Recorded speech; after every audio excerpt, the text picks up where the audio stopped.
Hello everyone, and welcome to Living by the Law, the podcast discussing fictional worlds and how wondrous and ridiculous they are. My name is Matt, and I'm joined by my co-hosts, Jude and Guy. Living by the Law is not currently sponsored. If you'd wish to sponsor us, gather a group of individuals and have them test group your sponsorship offer. When you believe it is perfected, start the testing all over again. Repeat endlessly, as your sponsorship offer can always be better. But don't worry, we will hear you. We always do. Testing, and more testing. Portal has it all. From crazy industrialists to world-ending technology, this episode we explore the depths of Aperture Science, seeing the history of the facility and the man behind it all. Warning, this episode contains spoilers for the plot of both Portal games, as well as the Lab Rat comic and minor spoilers for Half-Life.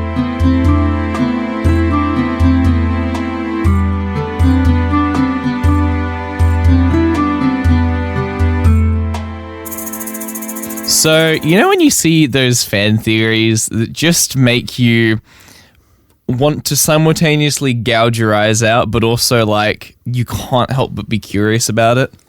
Yeah. So I stumbled across one of those the other day. Go for it. That was like, hear me out. Gandalf has a very unique interest in the hobbits. But only one particular bloodline of hobbits, the Tooks, who, in Tolkien's writing, I think it might be a throwaway line in the Unfinished Tales or one of his random letters, he refers to the Tooks as being considered as having fairy blood. What? Now, if we go back along the line of Tooks, we know one very famous Took called Bandaboris Took, who was, to quote The Hobbit, so big he could ride a real horse, and he defeated the great goblin Golfimble, knocking his head off, and it landed in a hole and invented the game of golf. That's a quote from the movie. You will have seen that movie. That is a very famous hobbit, and he was a Took. He was really big, like a normal human-sized hobbit. Is this the theory, or is this just... No, I'm getting to it. This is just normal shit from Lord of the Rings. And then Maybe we know... I should watch Lord of the Rings. We know... Yeah, this is all normal. This is all just normal, apparently. We know that hobbit was bigger than a normal hobbit. We know that the Took bloodline then continued, and Gandalf had an interest in them. So I know where you're going, and I don't like it. Gandalf is the father of Bandaboris Took, and that is why the Tooks are the way that they are. Some little hobbit lass mounted that wizard and rode him good. And that gave us the big hobbit Bandaboris Took, and eventually led to Bilbo Baggins and Frodo Baggins through the bloodline of the Tooks, because they are Tooks. More like Frodo banging. Exactly. Jesus Christ. Oh my God. I could see where you were going from the start, and I wanted to strangle you to stop. Because you had that information, and you didn't need to share it. You didn't need to put the suffering on us. You have now not only put the suffering on us, you put the suffering on everyone who starts this episode. Yep. I believe it. I once saw I saw a comment on one of the TikToks. Yeah. You know the TikTok about the Ben 10 jerking him good. Yeah, the one about forearms destroying your balls. Yes, correct. I saw a comment that made me laugh. He says, "I am not the same person." That's the goal of this podcast. We're not here to inform you. We're here to change you. Yeah. And that information is changed me. I don't want to fucking imagine Gandalf fucking a hobbit. But guess what? Though? It takes another step. No. So there's a lot of people that are still holding true to Rings of Power, the stranger being Gandalf. We see him paired up with a young female hobbit. If Rings of Power Season 5 doesn't end with the stranger fucking a hobbit, then what's even the point? Is the stranger meant to be Gandalf? No. People think he might be, but there's also a lot of people that are like, he can't be, fuck you. So we'll see. But anyway, yeah, Gandalf the Hobbit fucker. That's, I mean, yeah, he do be fucking. He do be fucking. I mean, I think if anyone's fucking in Lord of the Rings, it's Gandalf. Oh yeah. That man fucks. Oh. And that man does not discriminate. No, I mean, yeah, you're kind of right. The elves are like too ephemeral, like they're too like perfect and beautiful. Yeah. They don't have coitus. They just sort of do an elaborate dance and then touch pinkies, and then a baby spawns. They'll have. I assume that's how it they'll works. Have sex once every 1,000 years. Yeah, and it lasts like 6 seconds. You know. I was. And it is the worst sex because neither of them have had sex for 10,000 years. They've read all the books and they're like, I think the leg goes, done. That's it. I imagine dwarves Dwarves would fuck like fucking rabbits, man. Dwarves fuck like rabbits, but they use tools. Dwarves fuck like Dwarves fuck like rabbits, but it never gets to that point. I feel like dwarves are also just like so dirty with it. Yep, there was a day at work there was a day at work when I asked, I won't say how many, but a lot of co-workers around the office, fuck, marry, kill, Gimli, Legolas, Aragorn. You would not believe how many people said Gimli and then went Gimli because I think he would be fun. Man's fun. Hell yes. It's the dwarves that go swimming with little hairy women. God, the movies are great. You're giving me nothing to pivot off, but speaking of little hairy women... there's nothing here. No, there isn't. Dwarves are deadly within short distances. Speaking of deadly short distances, Portal... I don't know.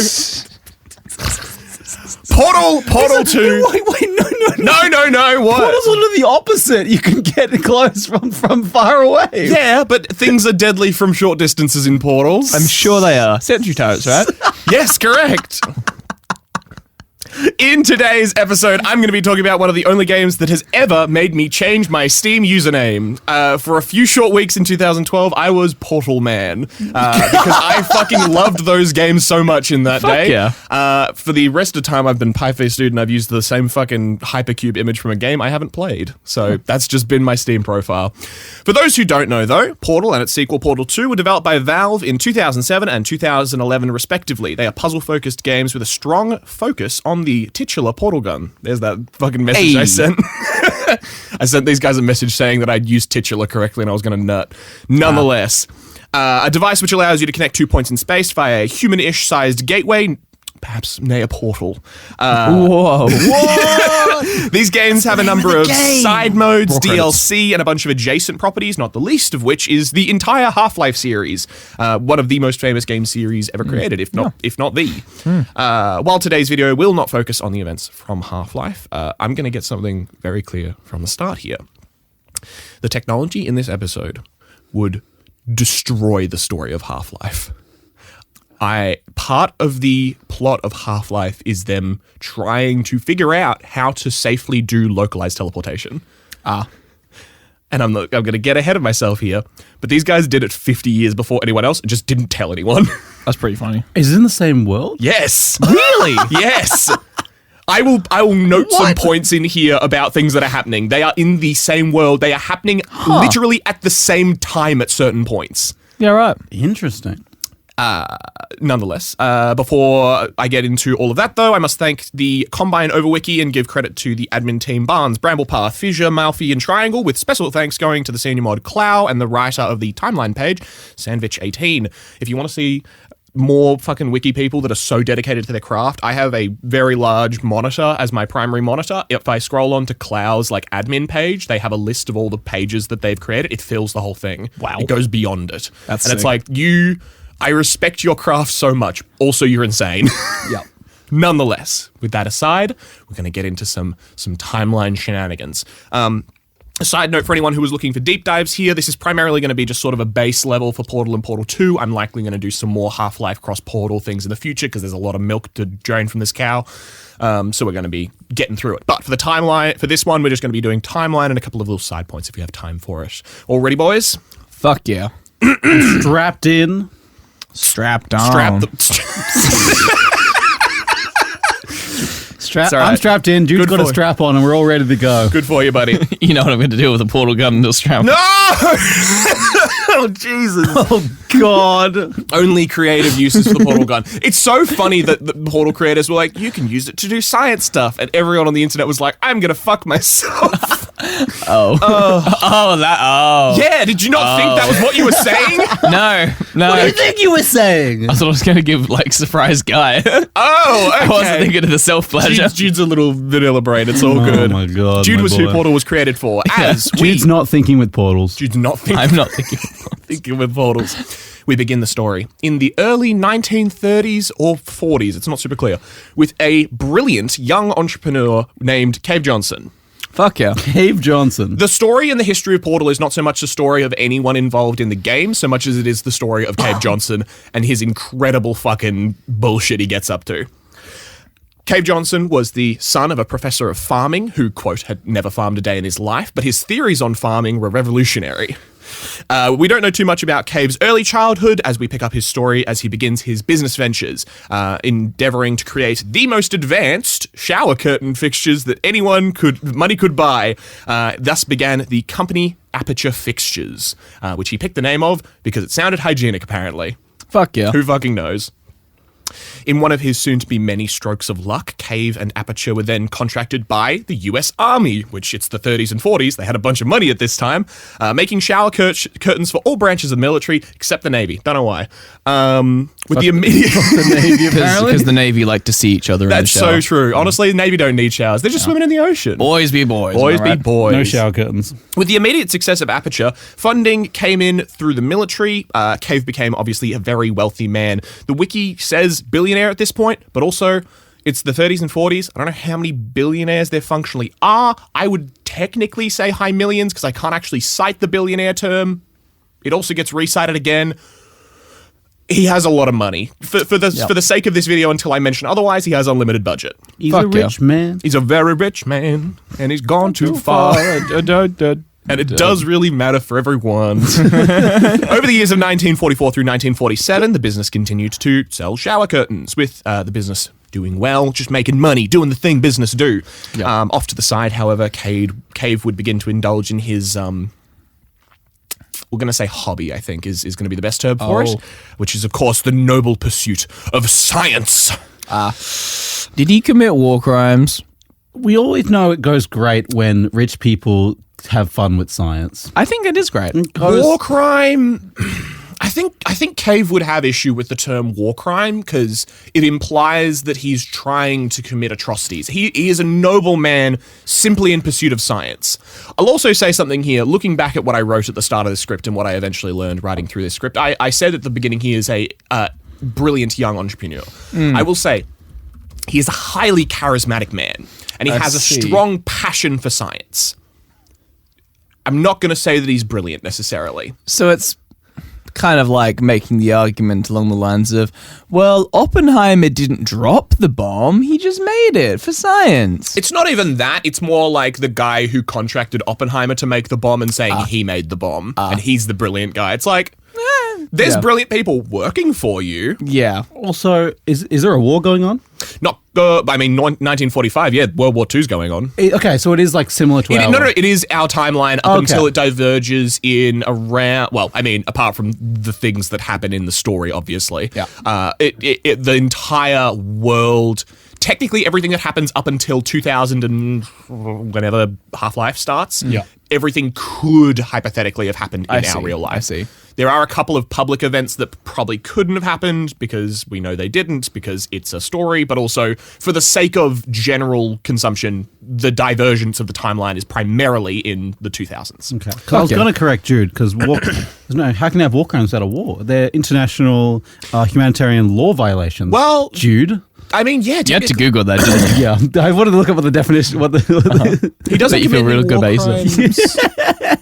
Yeah, I think the war crimes, war crimes, big quote, start in the 50s, 60s. So yeah, it's post-war. Nonetheless, he begins his science bullshit, sells a bunch of shower curtains. But yes, pursuit of science as his hobby. Fuck yeah. Old Man Cave was indeed a lover of science. However, his approach was rather unorthodox, with Cave himself saying that he was basing his theories of science off his father, saying that the pursuit of science stands on the shoulders of giants. Except, Cave doesn't believe in that. He says, do it from scratch, spare no expense, and never cut corners. Fuck He yeah. doesn't believe in following scientific laws because he believes that believing in those laws is only restricting man to do what everyone else has done. I mean, spitting facts, right? He's so fucking right. The rules are only the rules until we break them. This man's never read a book in his life. No, absolutely not. While, doing it from scratch may seem kind of noble, this meant testing everything and doing the most insane shit imaginable just to literally see what happens. Limit testing. Kind of. Also just kind of testing, quotation marks. We'll get to it in a bit. I do love using limit testing for just random things in life. Yeah. Sometimes, it's like, gee, why'd you get fucked up the other night? Nah, limit testing.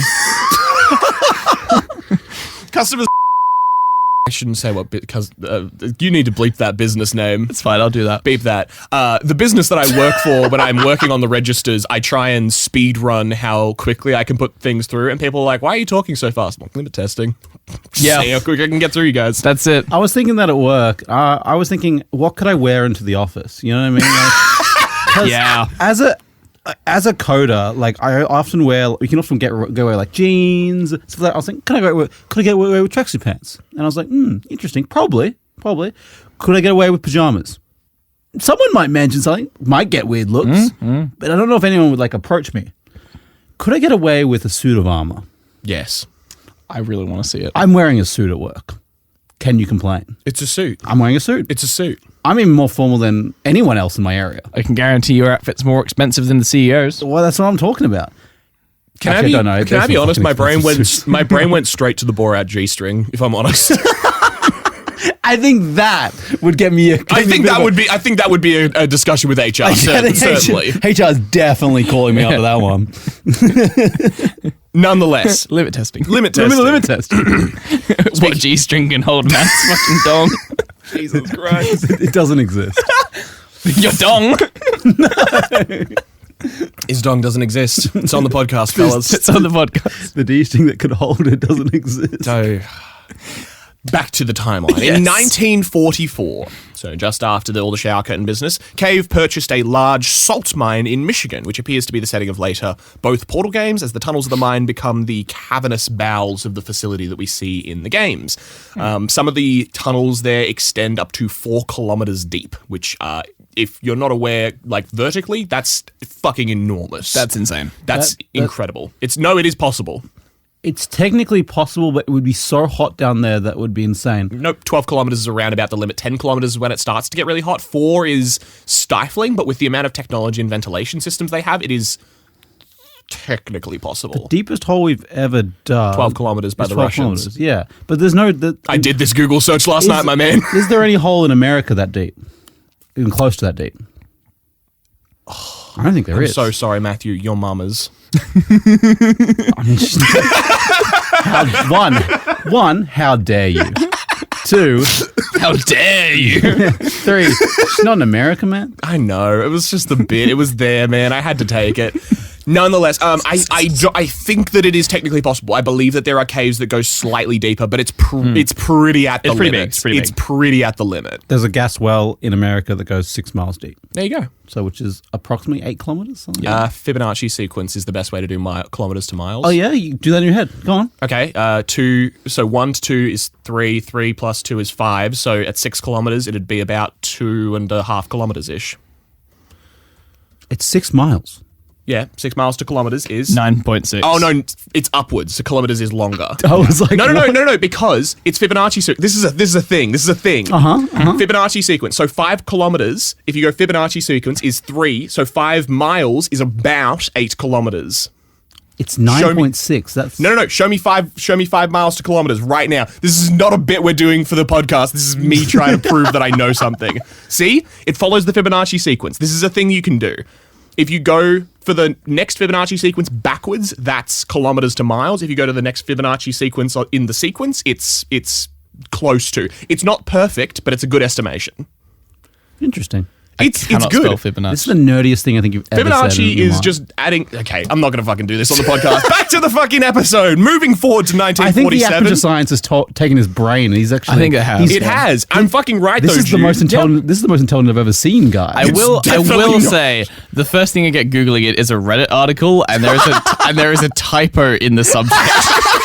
So This is where Guy gets it from. I'm right. Man's Nonetheless, man's brain's moving cooked from forward Reddit. from 1944 when he bought the Yep. salt mine to 1947, Cave decides to make the entire focus of his company science. fuck yeah. Rebranding his company to Aperture Science Innovators. Hell yeah. Although it later changes to Aperture Science, it may be that Aperture Science Innovators is a department that turns into the company name or vice versa. I'm not 100% sure because it's kind of flexible. I'm just going to call them Aperture Science from this point onwards. Onwards from there, the company had immediately success in this division, being awarded the Best New Science Company in 1947, that same year. In 1949, they also received an award for being the second best applied science company. So they're doing pretty well. I yeah. will note some people have speculated that their second best applied science company is coming second to Black Mesa, which is the science group in Half-Life. I don't think that's true because Black Mesa wasn't established till the 50s, as far as I can see. Just a tide tangent. Moving on to the 1950s. They're doing a bunch of science shit in the background. There's not a lot of details and all these sort of things. I will also mention here, just because it's a thing I don't know if I have in the script, looking at comments from a lot of the Valve writers, their sort of take is that the Portal lore is very flexible because there's lots of weird little hang-offs and dongles and little bits that are wrong. There's also a bit later on where Cave gives a history of the company, but none of the dates fucking match, so we're going off our best guesses here. If anyone's got arguments about the dates, go for it. It's your canon at this point. Aperture was prospering going into the 1950s, with Cave recording messages to play to the astronauts, Olympians, and war heroes who came to test their various products. He talks about the fact that he books limos for them and that provided they're in top physical shape, there's always testing to be done and that they're going to be paid incredible amounts. So Cave is throwing fucking money at this thing. The two main products being tested at the time, although I can't place a specific year for them, are as follows. Get into the science stuff. First, we have the repulsion gel, a blue liquid that can bounce a person up to 2.5 times their original jump height. Otherwise, it will do a certain height, it will just simply return you to that height. Regardless. If you jump on it, it bounce on it. If you do a standard little jump onto it, it will then bounce you upwards. It also does that repeatedly with no seeming loss of ability, which means that it would be revolutionary to basically everything. So it just breaks physics. Pretty much. Okay. If you put that, not my immediate thought, but my best thought for the usage of it is if you apply it to the insides of the top and bottom of a piston for like a car or something, then that's just going to go forever. That's just infinite energy. Yeah, I was just to say you just put it on a windmill. Same thing. It's exactly. Infinite energy. So there's an incredible amount of uses and all of them break physics and they're all amazing. So how the fuck this is just a thing they have? Sometimes I forget that you guys are way more sciencey than me because you said that and the only thought that I had was that sounds like a sick trampoline center. That's what it's used for in the game. So you're so right. But a note here: this was not the original usage of the product. The product began its life as a diet supplement, specifically as a sweeter, slightly less toxic version of fiberglass insulation that would help the dieter by causing any subsequently ingested food, it was like a pudding that you ate, anything subsequently ingested to bounce off the lining of the dieter's stomach and out of his or her mouth. Why? Diet supplement. You eat it and then you just vomit. Yeah, correct. Anything you try and eat. Well, you can't eat it. It helps you diet. I guess that's true. That's fucked up, man. This was obviously pulled from shelves quite quickly, with it later being reused as a sprayable trampoline surface. Congratulations, Jude. Yeah. Cave also mentions that while testing the gel, they had to do a control, with someone jumping, instead of onto the repulsion gel, onto blue paint. To quote Cave, broke every bone in his legs. Tragic, but informative, or so I'm told. Oh my god. As I said, Cave loves science, and even for this sort of thing, he will still have a control group to see what happens if there's no gel there, which the answer is, jumping from a great height onto blue paint breaks your legs. So... I'm glad we had a... Hey, do it from scratch. Cut no corners. You need to know the control group. Yeah, I'm glad we had a guy break his fucking legs to tell us that Gravity exists. Yep. Also remarks about the substance.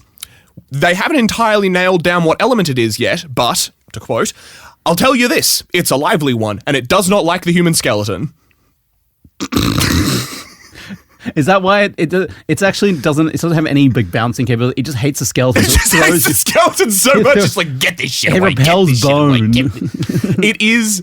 There are so many points in this where, like, because this is the format of the show where I'm telling a timeline, I'm trying to do a history, it sounds a lot more serious. But if you listen to any of the lines, this game is a comedy, top to fucking bottom. There is no doubt about that. However, it does create some incredible moments of like, oh, this is insane in a great way.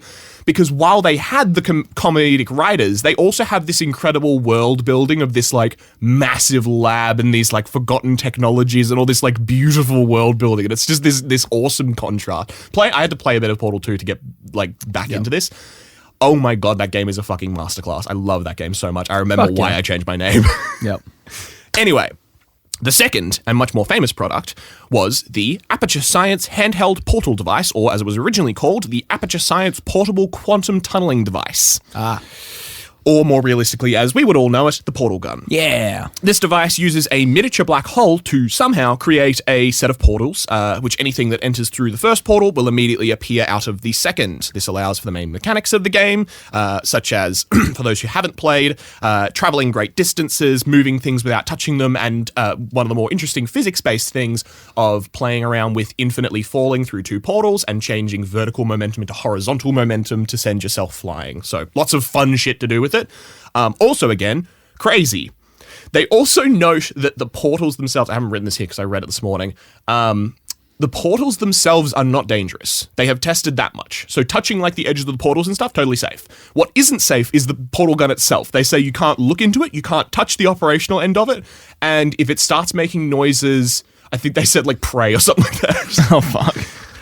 So incredible devices. That's what the Olympians, war heroes, and other people are testing. Any thoughts? Portal guns kill people, not portals. Yeah. You know what I mean? Yeah. I really love the idea of an Olympian, like a pole vaulter, just going through a portal and just like yeeting himself. Yeah, there are lots of good things in those sort of vibes. It's yeah, it is a bit wild. Back to the timeline of the story, however, the 1950s sees Aperture Science... Oh, go. Just about the name of the portal gun. It's clear that the scientists originally named it, and then marketing was just like, we'll take it from here. The original name for it was, as said again, the Aperture Science portable quantum tunneling device. We also see... because this is in various sections of the second game, we see a bit of the history. Originally, it started life as like a massive backpack with like a vacuum tube attached to like where you would hold it. So it obviously form factored down, which is another part of the weird part of this game where I'll get into it a bit more later, but Cave Johnson was so obsessed with testing that he failed to realize that he had invented portal technology. Yeah. Like, he got it down to a handheld device, and that's incredible. But the backpack version was crazy to begin with. Like, You had it. But that's not what he wanted. But it wasn't tested. It wasn't refined. It wasn't the handheld device he was looking for. Correct. Back to the timeline of the stories. The 1950s sees Aperture Science really hit its stride with all sorts of testing, including the pre-mentioned devices, as well as some other mysterious tests that we hear hints of, including one involving mantis men. What? Hell yeah. Okay. No. No?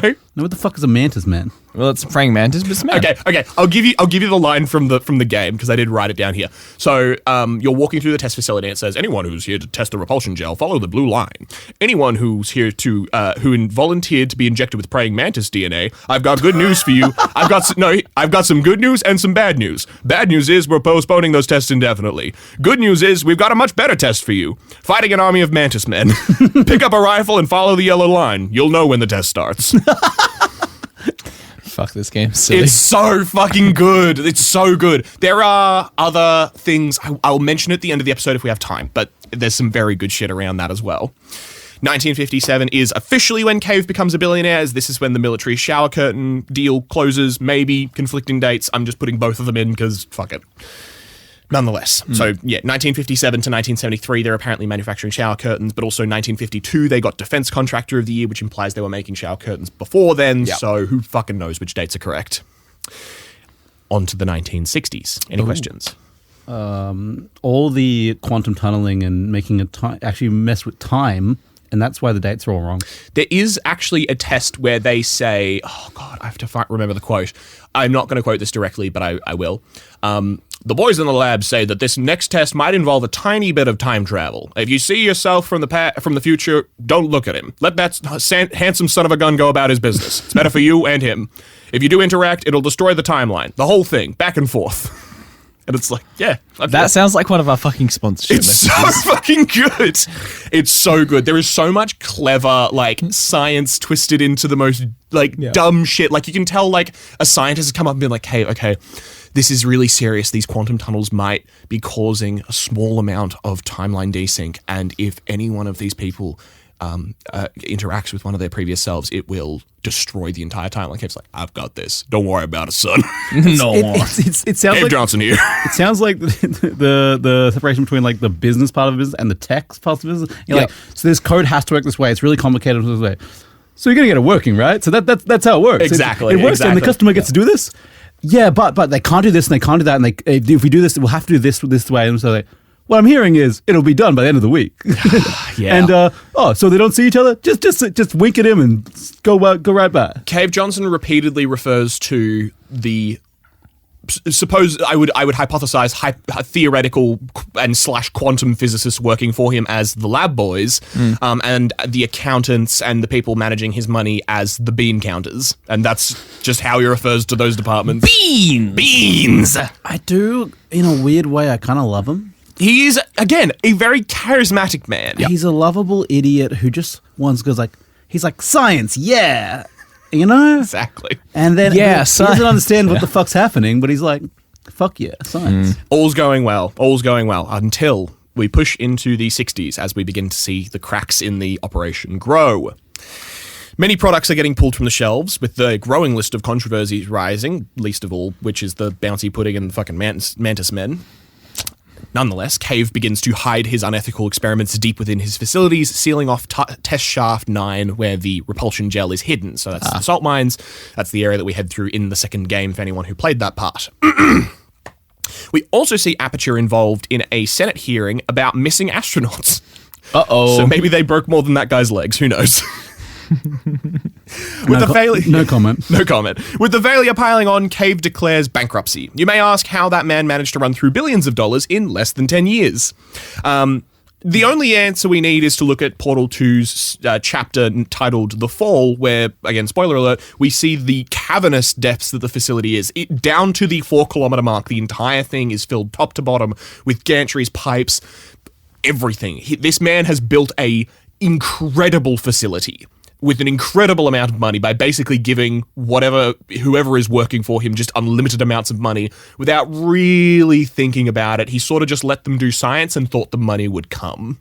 I mean, if he'd sold it, he sounds like he bought the science part, didn't buy a business side of the company. He has a fucking portal gun. Sell that shit. Mm-hmm. You'll make billions back. The line from Cave is, we're not going to release this stuff into the wild until it's good and ready. Good and damn ready. Damn ready. Really pushing the idea that Cave loves testing almost as much as he loves science. He almost seems to think the two are the same thing. Yeah, okay. Which isn't wrong, strictly speaking, but also when a test has resulted in a undeniable failure of a stable portal device, that's the test done. That's the test. I think he's an idiot, but he loves testing so much that he'd rather keep testing than to actually release a product. He just sounds like a perfectionist. A quick aside here, I think he doesn't. I think he's so dumb. He thinks he just wants to test. He's so and right. I love him, and I want to keep him in a box and just let him test forever. Oh, don't talk about boxes, man. Nonetheless, I'm going to pull you aside for a moment here. Don't worry about it. I'm just going to pull you aside for a moment here on this podcast, and if you are enjoying this, I would highly recommend checking out a video by Leadhead called Portal 2: The Moron Theory. The thing that we're brushing past here and moving along, well, we're not actually. I wrote this script assuming we would brush past and move on, but we're pretty focused on it. A portal tech and like a substance that exerts more force than is given into it, even after repeated use, like these are insane inventions. By simply releasing it, Cave could just make his entire fortune back and more. But instead, he continues to test it by getting like Olympians and astronauts. Like, none of this makes any sense. A side note, the tests that he's doing are essentially puzzles, which have to be set up by someone, which means they know the solution, which means it's not a test for anyone except for the fucking guy running through it. Yeah. So, the moron theory posits a very simple solution here. Everyone involved, including Cave, is a moron.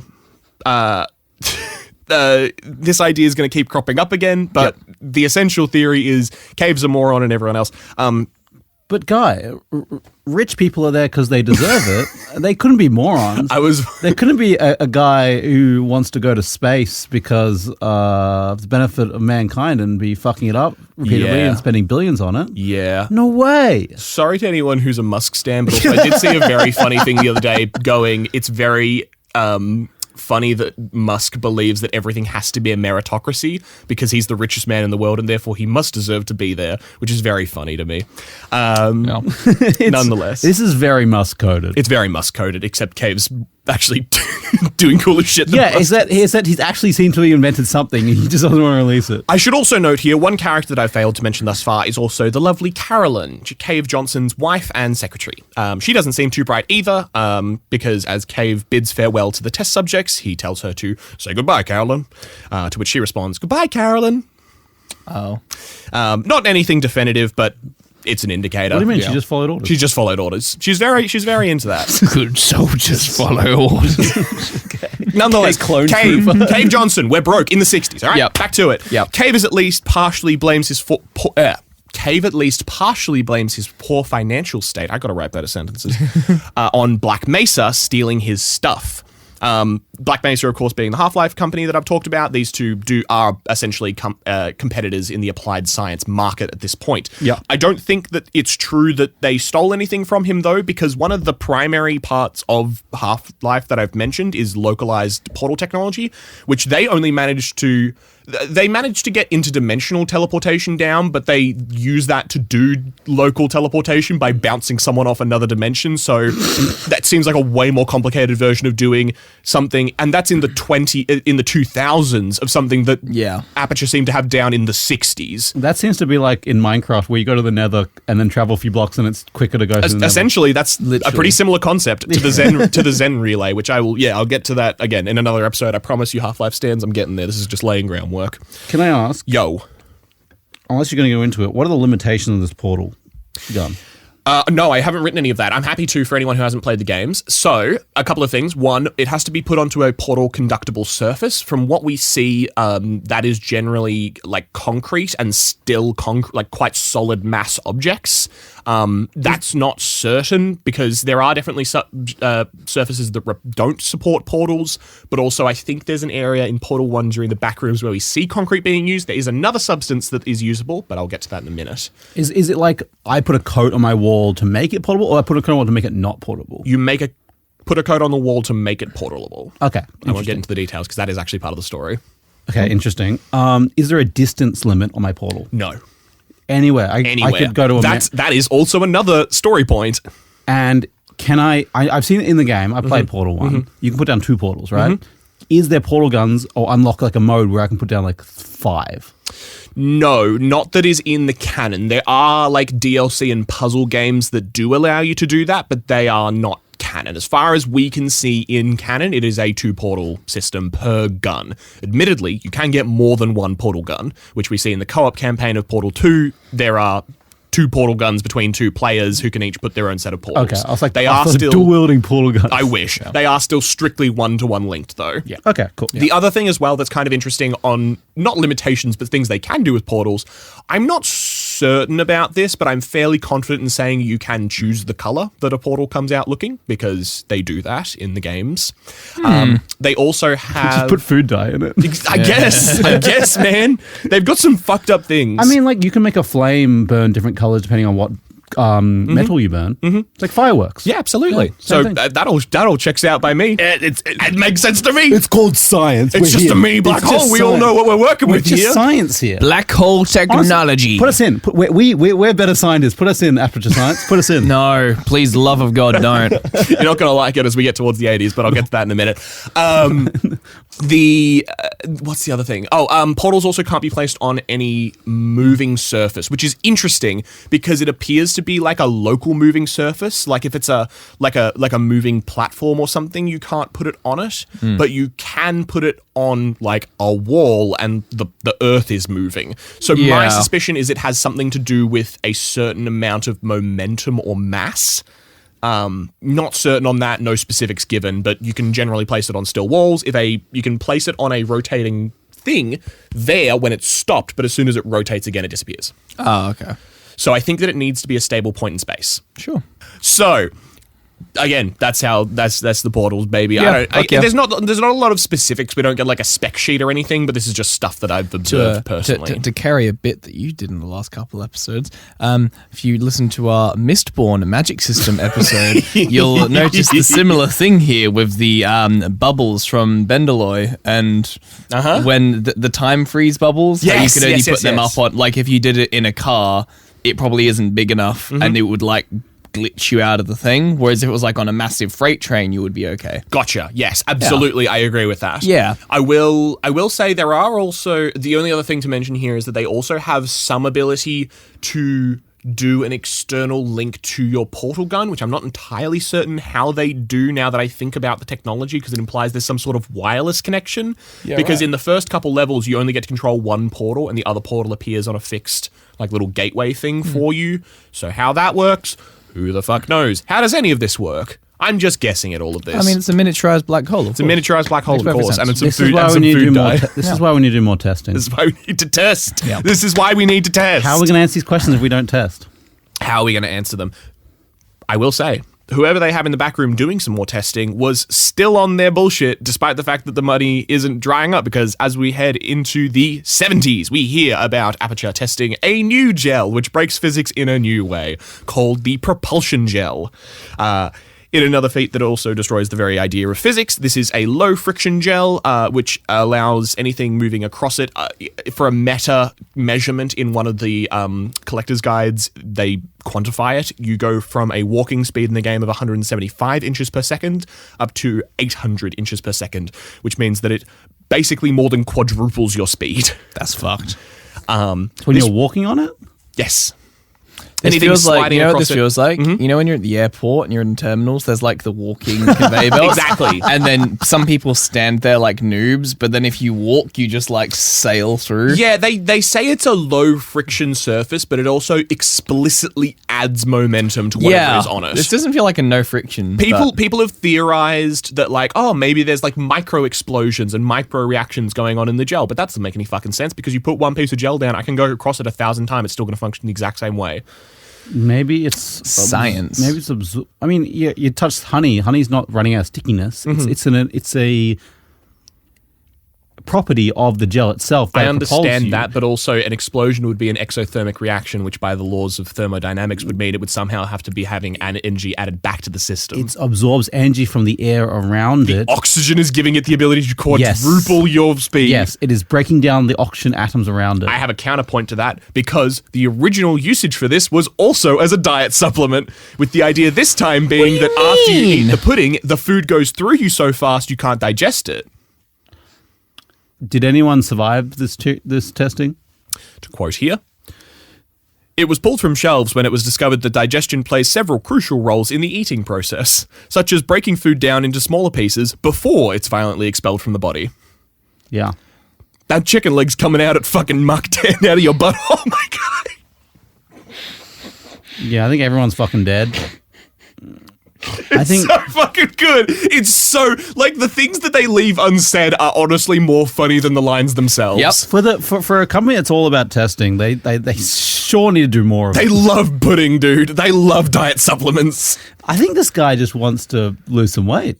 He's not, I mean, he looks pretty good shape. He's not, like, overweight or anything. There's some very handsome portraits of Cave around the place. I will say as well, just in case though. you didn't know this, he is voiced by Not My Fucking Tempo. J.K. Simmons, is that his name? J.K. Simmons. J.K. Yeah. Simmons voices Oh him. my god! That's sick. Now I'm just imagining J.K. Simmons. Okay, he doesn't need to lose weight. No, exactly. He's and he's fucking epic as the voice actor Oh in my this. He's God. so fucking good. Again, it's a Valve game. There's a lot of polish on this thing. It's gorgeous. J.K. Simmons is one of those actors who does every voice thing he does, every like film thing he does. I'm never like unhappy to see him. I'm always happy. Oh, to see yeah, him. He's so absolutely. good. Yeah. No, he's the same. Oh fuck! Give me a second.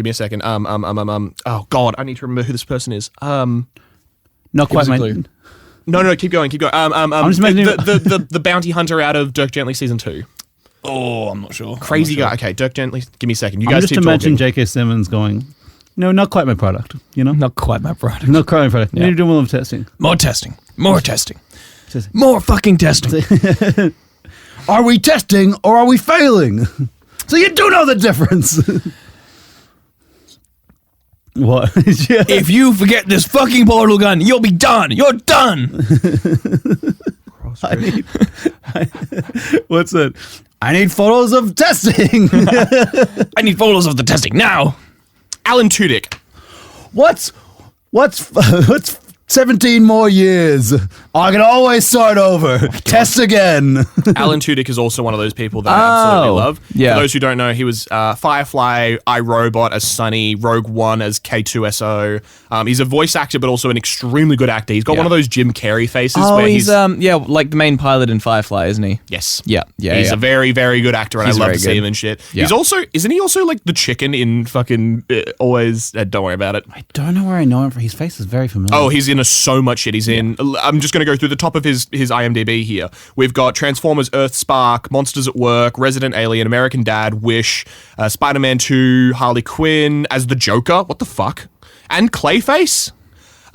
Incredible. Peter Pan and Wendy. Like he's a big Which actor, Spider-Man man. 2? Like Spider-Man 2, the video game, as additional voices. I just like thinking out he's not in the movie. No, he's not. But like, he's in a lot of shit. He's a very good voice actor, a very good actor. I love seeing him in shit. I've seen Spider-Man 2 too many times to not recognize a face. Matt recognizes every fucking extra in that movie. Later in the 70s, we reconnect with Aperture and the science team and Cave Johnson as we note that their financial situation has declined ever further. Oh no. They have started to use homeless people as test subjects, promising them $60 to do the tests. Oh no. The tests also seem to have gotten a little more radical, or depending on your point of view, stayed that way.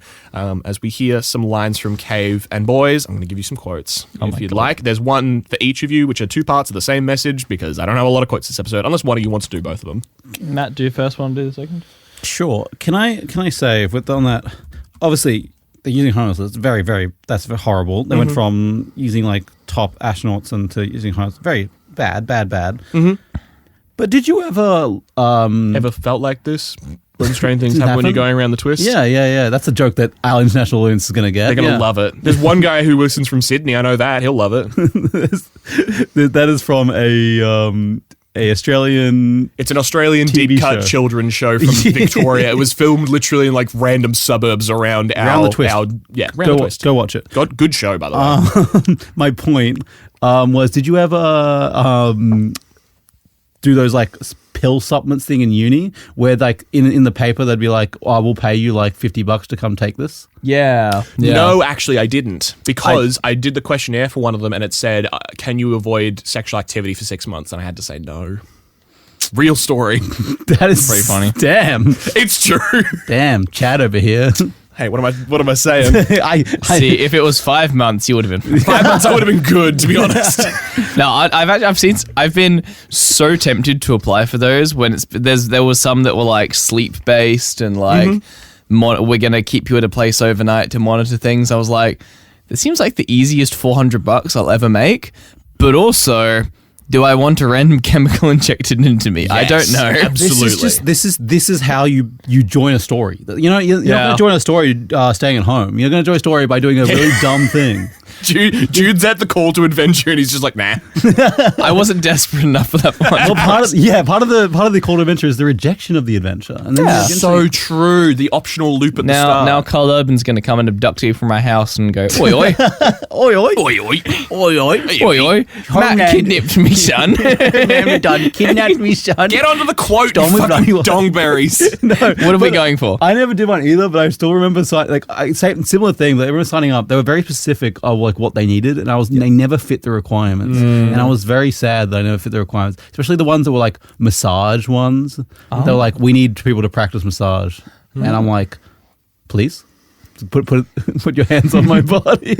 And you know what a good massage feels like, because this is going to sound like an insult, but your mum does massage Yes, stuff. my mum is a trained masseuse. Yes, correct. Yes.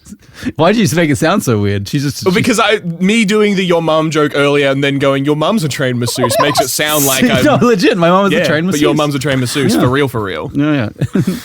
Can we do the quote? No. Jesus. This tanger's never going to end. The momentum of this. I'm crying. Do you have any J.K. Simmons, mildly American, not too American. Actually, there was a very funny bit where accidentally the guys who put out the casting call for Cave Johnson accidentally leaked a whole bunch of the story that they had at the time.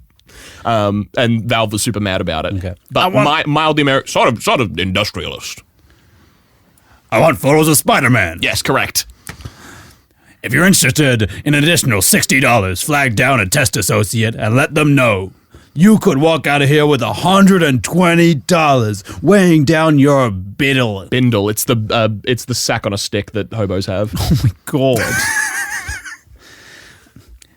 Oh my god, why isn't this scrolling? Weighing down your bindle. If you let us take you apart and put some science stuff in you, then put you back together good as new. God.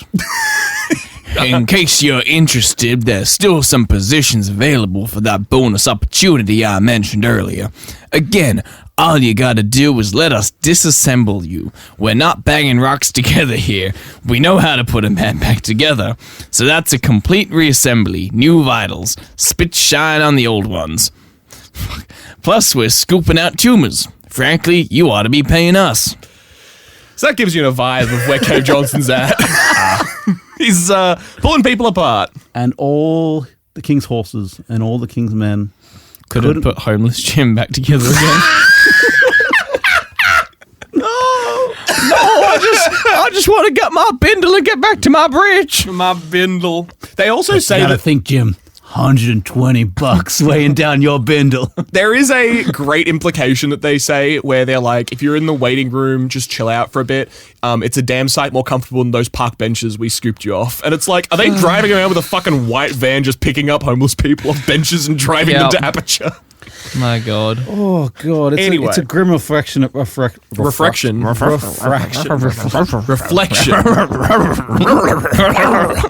He's got jowls on him. Sorry, that just reminded me. Shout out to our mini. No, shout out to our mini-sodes. If you want to listen to Matt fumble his words, the mini-sodes, I don't know what it is. There's something about the mini-sodes that just bring out the worst in Stop Matt. attacking me! I was listening to one on the way here, and near the end, Matt was trying to say something about Robert Downey Jr., and it was just like, and then Guy went, do you mean this? And then Matt went, that. We love him. Buy our Patreon, guys. I'm quitting the podcast. I'm quitting.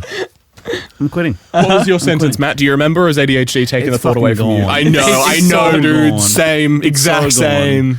Amen, brother. Jude overestimates how well our brains can hold I information. really do. I'm sorry. It's all right. I am so sorry. I apologize for everything we have done. But if you can, to give back for our horrible things, you can rate us 5 stars on iTunes, Spotify. Why are we doing the episode wherever you- closer? We're not done here. Whatever you find your phone. No, this is it. This is it. We're out of here. And while I'm at it, you can follow us on YouTube, Instagram, and Facebook. Yeah, I'm letting you take it off, man. wherever you find your podcast, because with corporate greed comes corporate need. I don't know. Additional thanks to Luke Nukem for suggesting this episode. Speaking of which, back to the fucking episode. Yeah? Well, I was supposed to do it at the start, and I forgot. I was supposed to do mine at the start and I forgot. Yeah, so that's why we're doing it now. I was trying to do such You know a how we hard were talking fucking about pivot. like ADHD and mind stuff and forgetting. Yeah. Yeah. Yeah. Thank you worry to all about our Patreons, Prestige, Novice, and High Lawkeepers. Do it at the end. Doing it now. No. Tell us about the end of the Later 70s, guy. on. What's we the would 70s? see- okay, the 70s. So what was I talking about? I was talking about them disassembling people. Right. Yep. Back to the 60s very quickly. There is also a funny note where I don't mention the invention in here. They also have nanobots, which apparently they're going to inject. That's part of how they do the mantis men DNA. Right. Part of that as well, they mention, is that it's also going to be them going in and getting out tumours. And there's a great line from Cave of, if you don't have any tumours, don't worry, we took care of that too. If you sat on the chairs in the lobby without wearing lead underpants, you got them. Oh. Incredible violations of health and safety code, despite the fact that his stated goal is that he wants to do this. And note, during that period, they were still using Olympians, war heroes, and astronauts. These guys, they shouldn't have been giving cancer to these guys. They did it anyway. Shouldn't mean cancer to anyone. I mean, those guys specifically. Why? I don't know. No one should get cancer. No one should get cancer. But I understand what you mean, though. Well, like, it's... No, from, like, we're not defending a meritocracy. Let's keep going. Later on, we would see the standards for test subjects slip even further, with Cave Johnson receiving an email. Cover up. Oh, it is easy. No, it is easy. It's really hard to hide the headline of if you've got a national treasure of like a really popular athlete Hey, maybe and you that's- get them cancer, that's going to be a huge headline that you can't shut down. More I get what you mean. I get what you mean. I was very worried about what you were No, about to no, I defend. just had to jump in and make that No, clear. That's no, the angle I was No, coming that's from. why I wanted to cut you off No, and keep you're moving. cancelled, dude. You're fucking gone. Please, I was cancelled many episodes ago. Later on, we would see the standards for test subjects slip even further, with Cave Johnson receiving an email, which we see released during the ARG that was out during the pre-release of Portal 2, showing that not only were they using homeless people, but also orphans, psychiatric patients, and seniors. Oh. With the downsides for some of them noted being that the orphans had a dour nature, the old people's hands were too frail to be able to hold the devices they were using, and that hobos had wandering hearts, which should not be confused with wandering heart syndrome, which some test patients did contract from the tests. I don't want to ask, but what's wandering heart I have no syndrome? fucking idea. I didn't Google it. I'm sure it's real, though. I hate Aperture has gone off the side of a cliff. Aperture didn't start well, and it's not going No, well. they started well. They started as shower curtains, and then they endeavored into science. Yeah, honestly, yeah. They should have stayed at the shower curtain. They should They should have stuck to the Aperture shower Fixtures curtain. should have been where it was at. Should have stuck to the shower curtain. Oh, wandering atrial pacemaker. Ah. Oh my god, wandering atrial pacemaker, aka WAP. Tell us what it is, Jude. Get that Let's educate these people on it's- fucking wandering heart syndrome while we're doing it's this an Portal episode. Look, TLDR, it is a atrial rhythm being out of whack, so your heart's out of rhythm, basically. Excellent. Yeah, that's to make it really... People also ask what causes. No, that's not what causes WAP. That's so fucking good.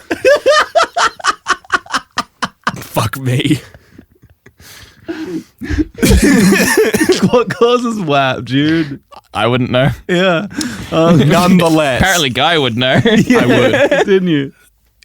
As we head into the 80s, obviously Aperture is not in good shape. 80s. Given that Cave must have been at least 20 when he started his company, he must be at least 60 by this point, if not older, closer to 70 or 80 would be my guess. I say this partially because even for him, he starts acting a little bit erratically. Ah. Despite the company's bankruptcy, Cave was still dedicated to the pursuit of science, buying, wait for it, $70 million worth of moon rocks. Why? What for, you might ask? No, I think that's a good purchase.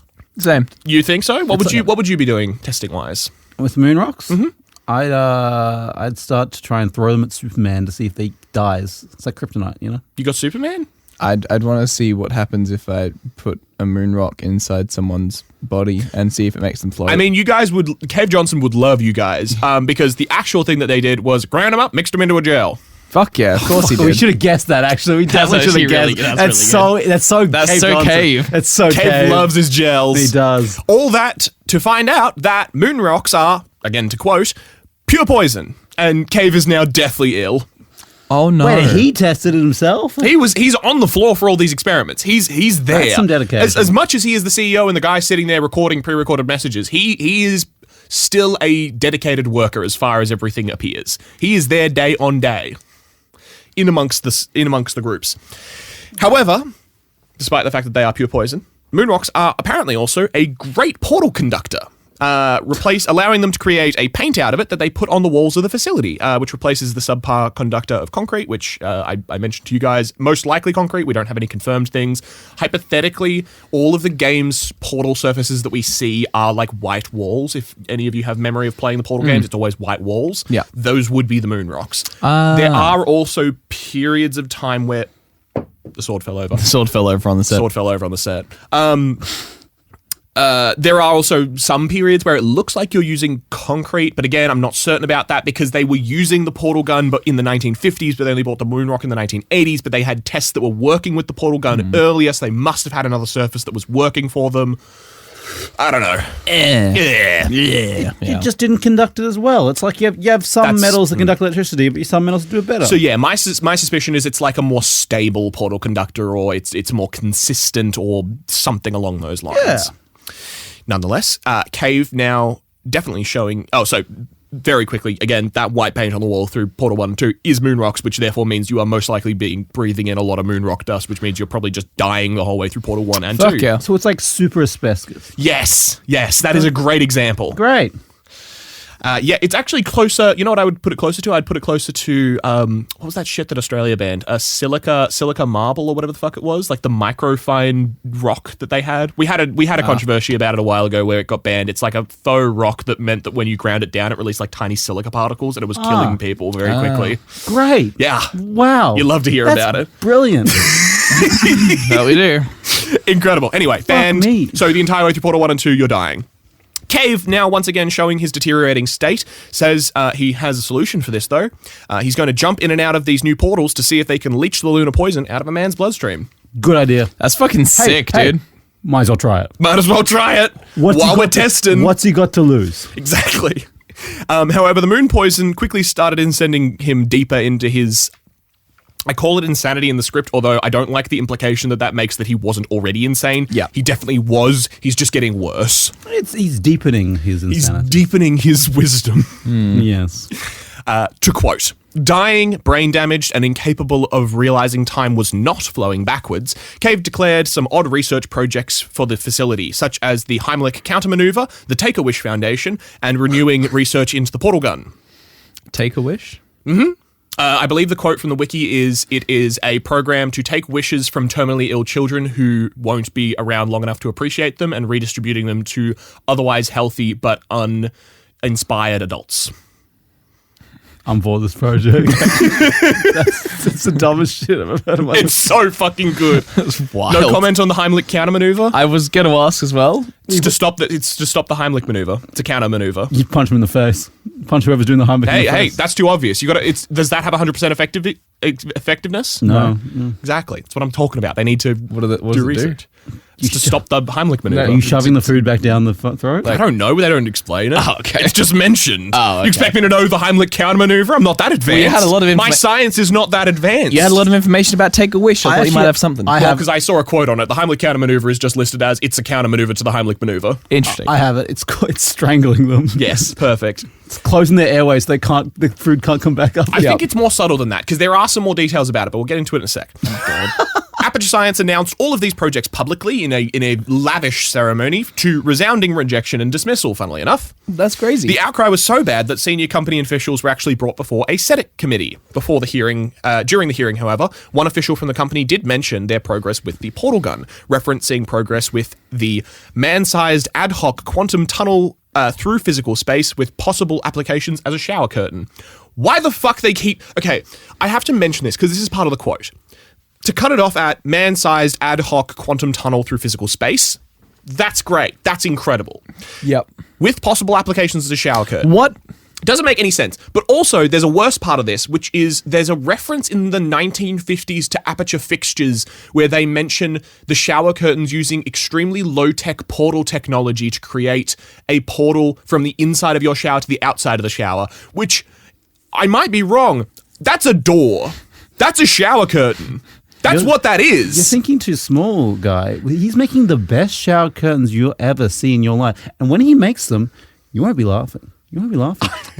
These shower curtains are going to be the best thing you've ever seen in your fucking days on this earth, and I'm going to enjoy them. I believe in the vision, and your brain is too small to see. I mean, if you invested in Aperture, you'd probably make a bunch of money between the years of 1945 and 1960, 70. I'm here for the shower curtains. I think they do have great shower curtain potential. Mm-hmm. Absolutely. Hearing, so again, so shower curtain is mentioned by one of the senior executives. Whether that's Cave Johnson or not, I don't know. But again, back to the moron theory, Cave repeatedly uses the line, "We're not banging rocks together here, people." Yes, you are. Yes, you are. You are. You're a bunch of fucking gorillas. Somehow monkeys. the gorillas invented portal technology, but you're still banging rocks together because it's the moon rocks. They're literally banging rocks together. Exactly. No, we're not banging rocks together. We're banging moon rocks together. It's a big difference. It's a big difference. Whoa! Is Aperture just the old adage of put enough monkeys in a room and they'll produce Shakespeare? I genuinely fucking believe that. The only counterpoint to that is there is a side piece, which I'll get to in a bit, called Lab Rat. You say putting enough monkeys in a room. It's if you leave a monkey for eternity with a typewriter, it'll eventually write out Shakespeare. Mm-hmm. I've definitely heard it as put enough monkeys in a room. That is. If you have an infinite number of monkeys on an infinite number of typewriters, one of them will produce the works of Shakespeare. Yeah. It's the same with one. The original saying is one typewriter and a one monkey because that's the same thing. I don't think it is, but that's fine. It's the same concept. Yes, random chance will eventually produce the works of Shakespeare. Correct. So yeah, moron theory once again getting another proof to it. They're banging rocks together. I have no fucking idea. Yeah. These guys think that the portal device is used for shower curtains, as it should be. However, after hearing that quote about the portal gun, the committee recessed, with Aperture being granted an open-ended contract to continue their research on the portal tech. They wanted to see the shower fixtures. They also, as part of that project, continue working on the Heimlich countermaneuver. Mm-hmm. The Take-A-Wish Foundation doesn't seem to have been funded. That's really sad. Big sad. There's also a joke in the timeline here about this that flew over my head initially, but it was so weird to me that I ended up staring at it for a while until it made sense, and I'm going to see if you guys can catch it. 1981 through 1985, several high-ranking Fatah, it's a Israel government group, choked to death on lamb chunks despite the intervention of their bodyguards. The Heimlich countermaneuver's doing work, baby. The US government's interceding in Israel by using the Heimlich countermaneuver to cause the government officials to choke on lamb. Admittedly, current day politics aside, this is just a comment, I believe, because this was written in 2007 or whatever. This is just general US plus other country vibe. But also, that's funny. There is no comment on this on the wiki that I've been able to find. I assume people got it. But also, it took me staring at it for like 10 minutes. So I hope that I have told someone who's a big Portal 2 fan a realization of what the fuck they were talking about. If anyone would want that information, it's the US government. Yeah. Correct. Anyway, Heimlich countermaneuver is a worthwhile investment. Apparently. It's so fucking stupid. You hear it the first time, you're like, what the fuck's the use of that? Apparently killing people. Because the other thing is, despite the intervention of their bodyguards, implies that somehow the countermaneuver is undetectable. There is no person visible for it. It's an assassination technique. Hey, man. It's brilliant. It is. Incredible. I have an idea. Go for it. Okay, so they're into gels and stuff, right? Shut the fuck up, yes. What if they get a sticky gel on the food and then the food gets physically stuck there? Yo! So good! Because you're not going to Heimlich that out if it's like one of the special bouncy gels or something. It's bouncing back down. It's bouncing back down.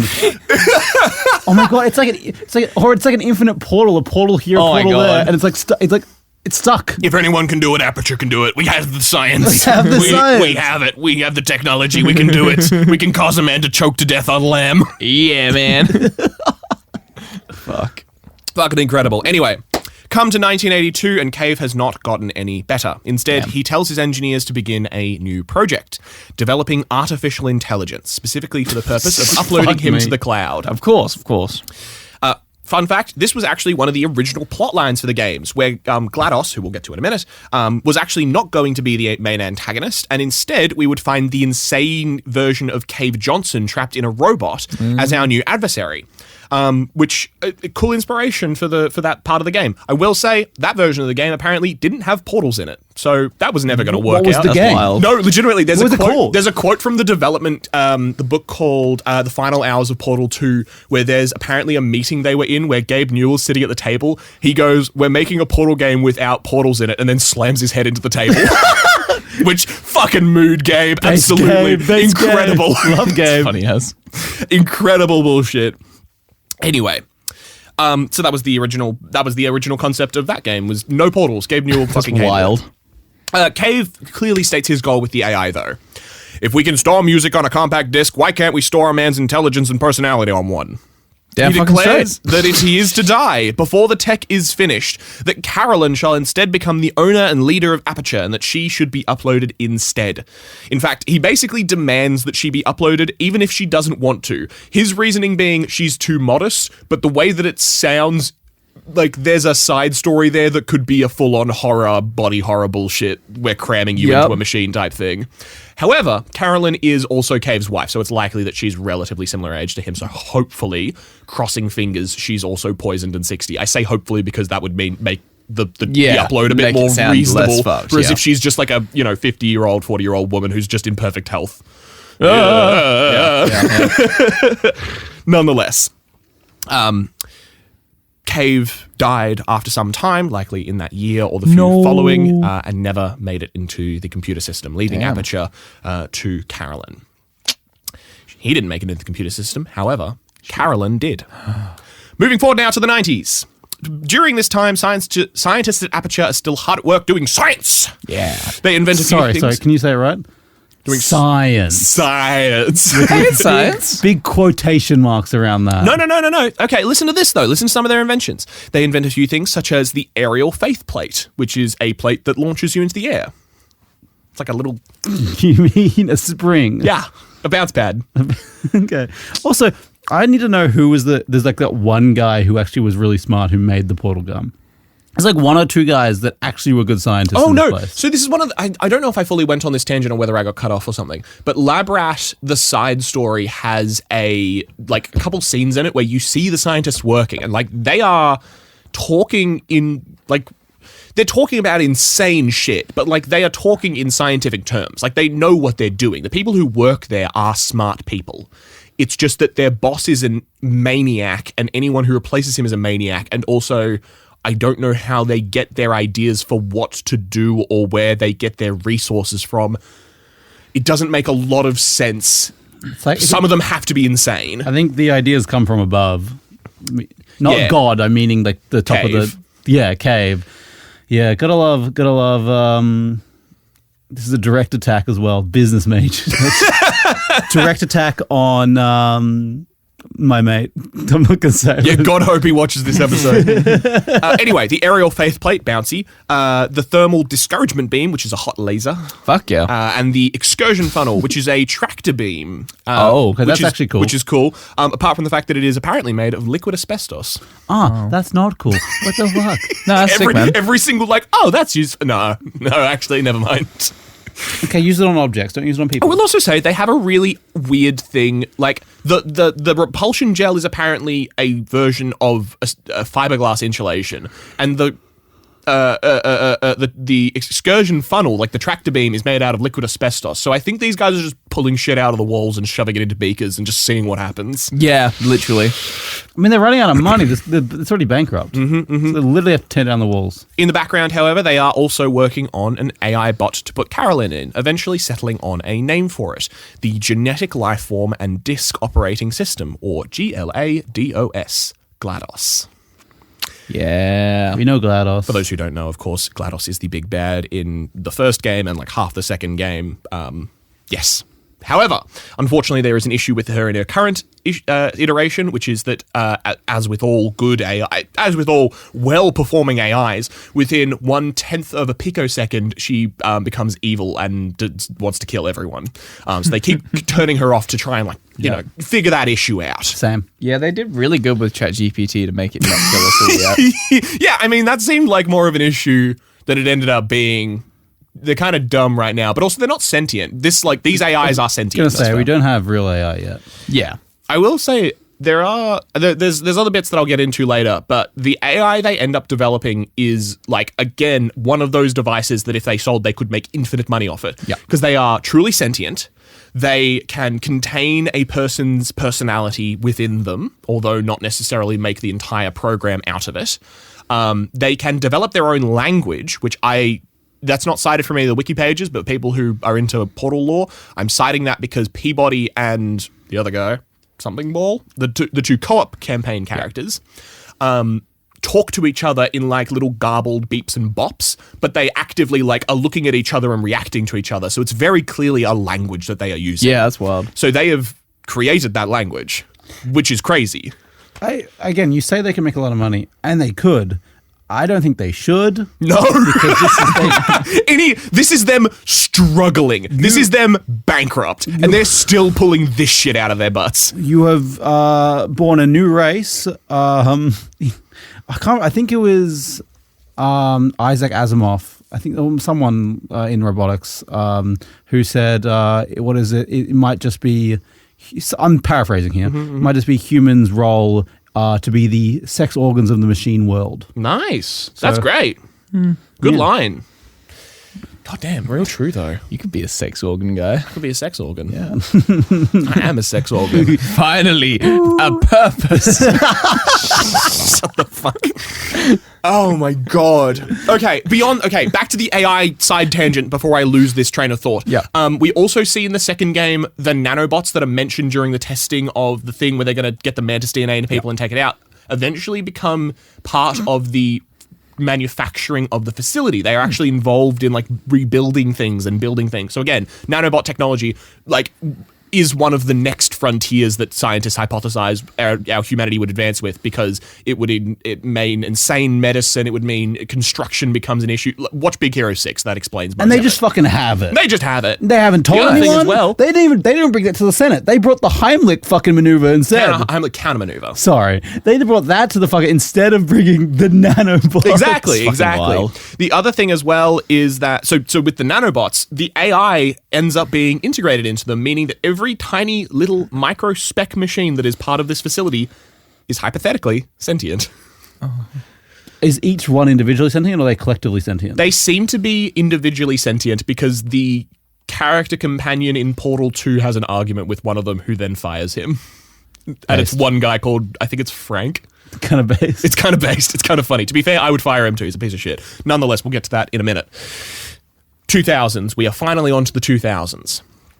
In the background of all of this stuff going on, the precursor events to Half-Life are happening as well. For those who know what I'm talking about, Gordon Freeman, just last year, 1999, has graduated from MIT with a degree in theoretical physics and is headed in for his first day at Black Mesa around May 15th of, it's cited as 2000X. That's what Half-Life's date system uses. There's a bunch of weirdness. Again, I get way too fascinated with dates and making sure they're correct, but 2000X, so it could be 2000 to 2009, is the first, May 15th, 2000 and something. X is the first day of Half-Life. Gotcha. So it's somewhere in the 2000s. So in the background, Gordon Freeman's getting into Black Mesa, which, if you know the Half-Life Is game, he the main character? He's the main character. He's Okay. the silent protagonist, which anyone who's played the first Half-Life game, which wouldn't be that many people nowadays, you know how the first day at Black Mesa goes. Nonetheless, moving on. Does it go really well? Yeah, for sure. I mean, there's a great scientific success. Does he have banana bread at work? There's a microwave. I don't think so. Half-Life's the original, like, clanky as fuck old original Valve game. So what you're saying is they don't have banana bread at work. Didn't have banana bread. Damn, bro. I was going to say it went swimmingly, but no, banana bread is a real big lift. However, during this time, a few days before May 16th, Aperture is having a little event day. They're having a little event day. Bring your daughter to work day. Well, that's And on this day... just daughters? Yeah, on Bring Your Daughter to Work Day, no less, GLaDOS is activated. Okay.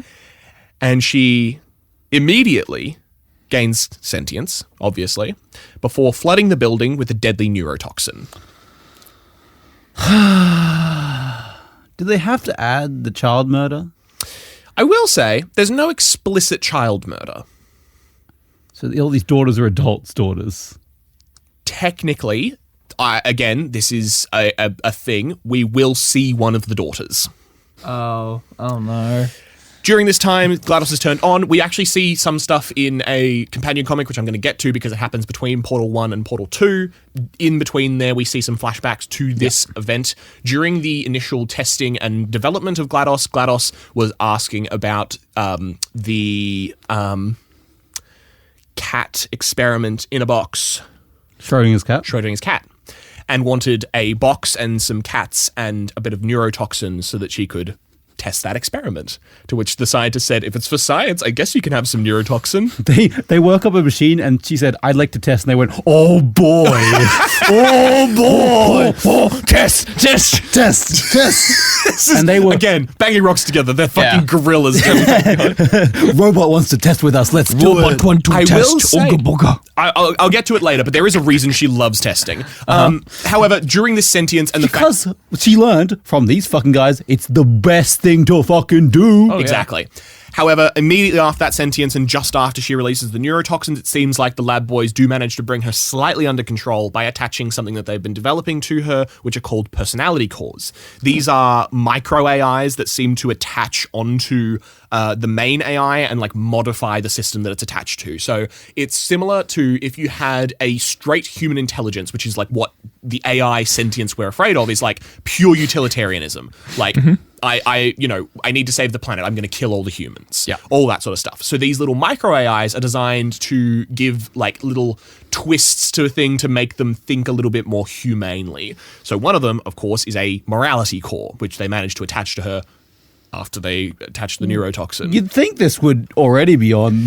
You would. Honestly, it's conflicting whether or not it's on because... So... headcanon here, I'm not 100% sure this is accurate.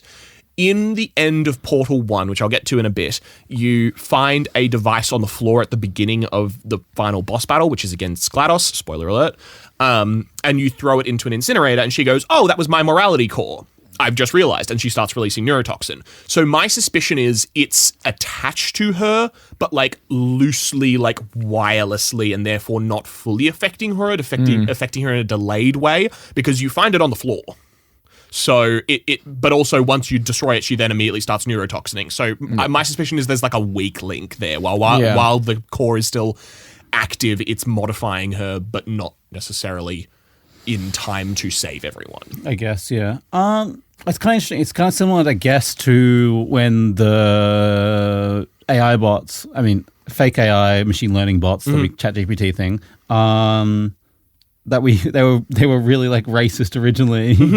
Because they were learning off the internet. Because they were pure learning, yeah. So, and then we put filters on it to be like, hey, don't be racist. So yes, I would say that the personality cores are similar to two things that we have in modern AI, which is like guidelines, obviously, which are internally programmed, but also secondarily initial prompts, which are always a big thing about like pre-programmed AIs, is like setting up rules and how the AI should operate. It's similar to that, but in more of like a sentience, like crashing sentiences together and forcing like a voice into your head, essentially, in like an AI version, if that makes sense. Yeah. Nonetheless, they managed to install the morality core onto her, so she doesn't have too much drive to kill humans after that. She's still too much. She's still fucking mean though, and she still is capable of killing humans, which is a weird one that I'll get into. But again, that's in a moment. She's now a human now. She doesn't want to kill everyone, but she still can. Correct. Yes. The primary concern that she has though is science, the same brand that Cave had a love for, and it's just where you make a motherfucker solve a puzzle. Yeah, for science. I'm keen. She put that testing core in her. Absolutely.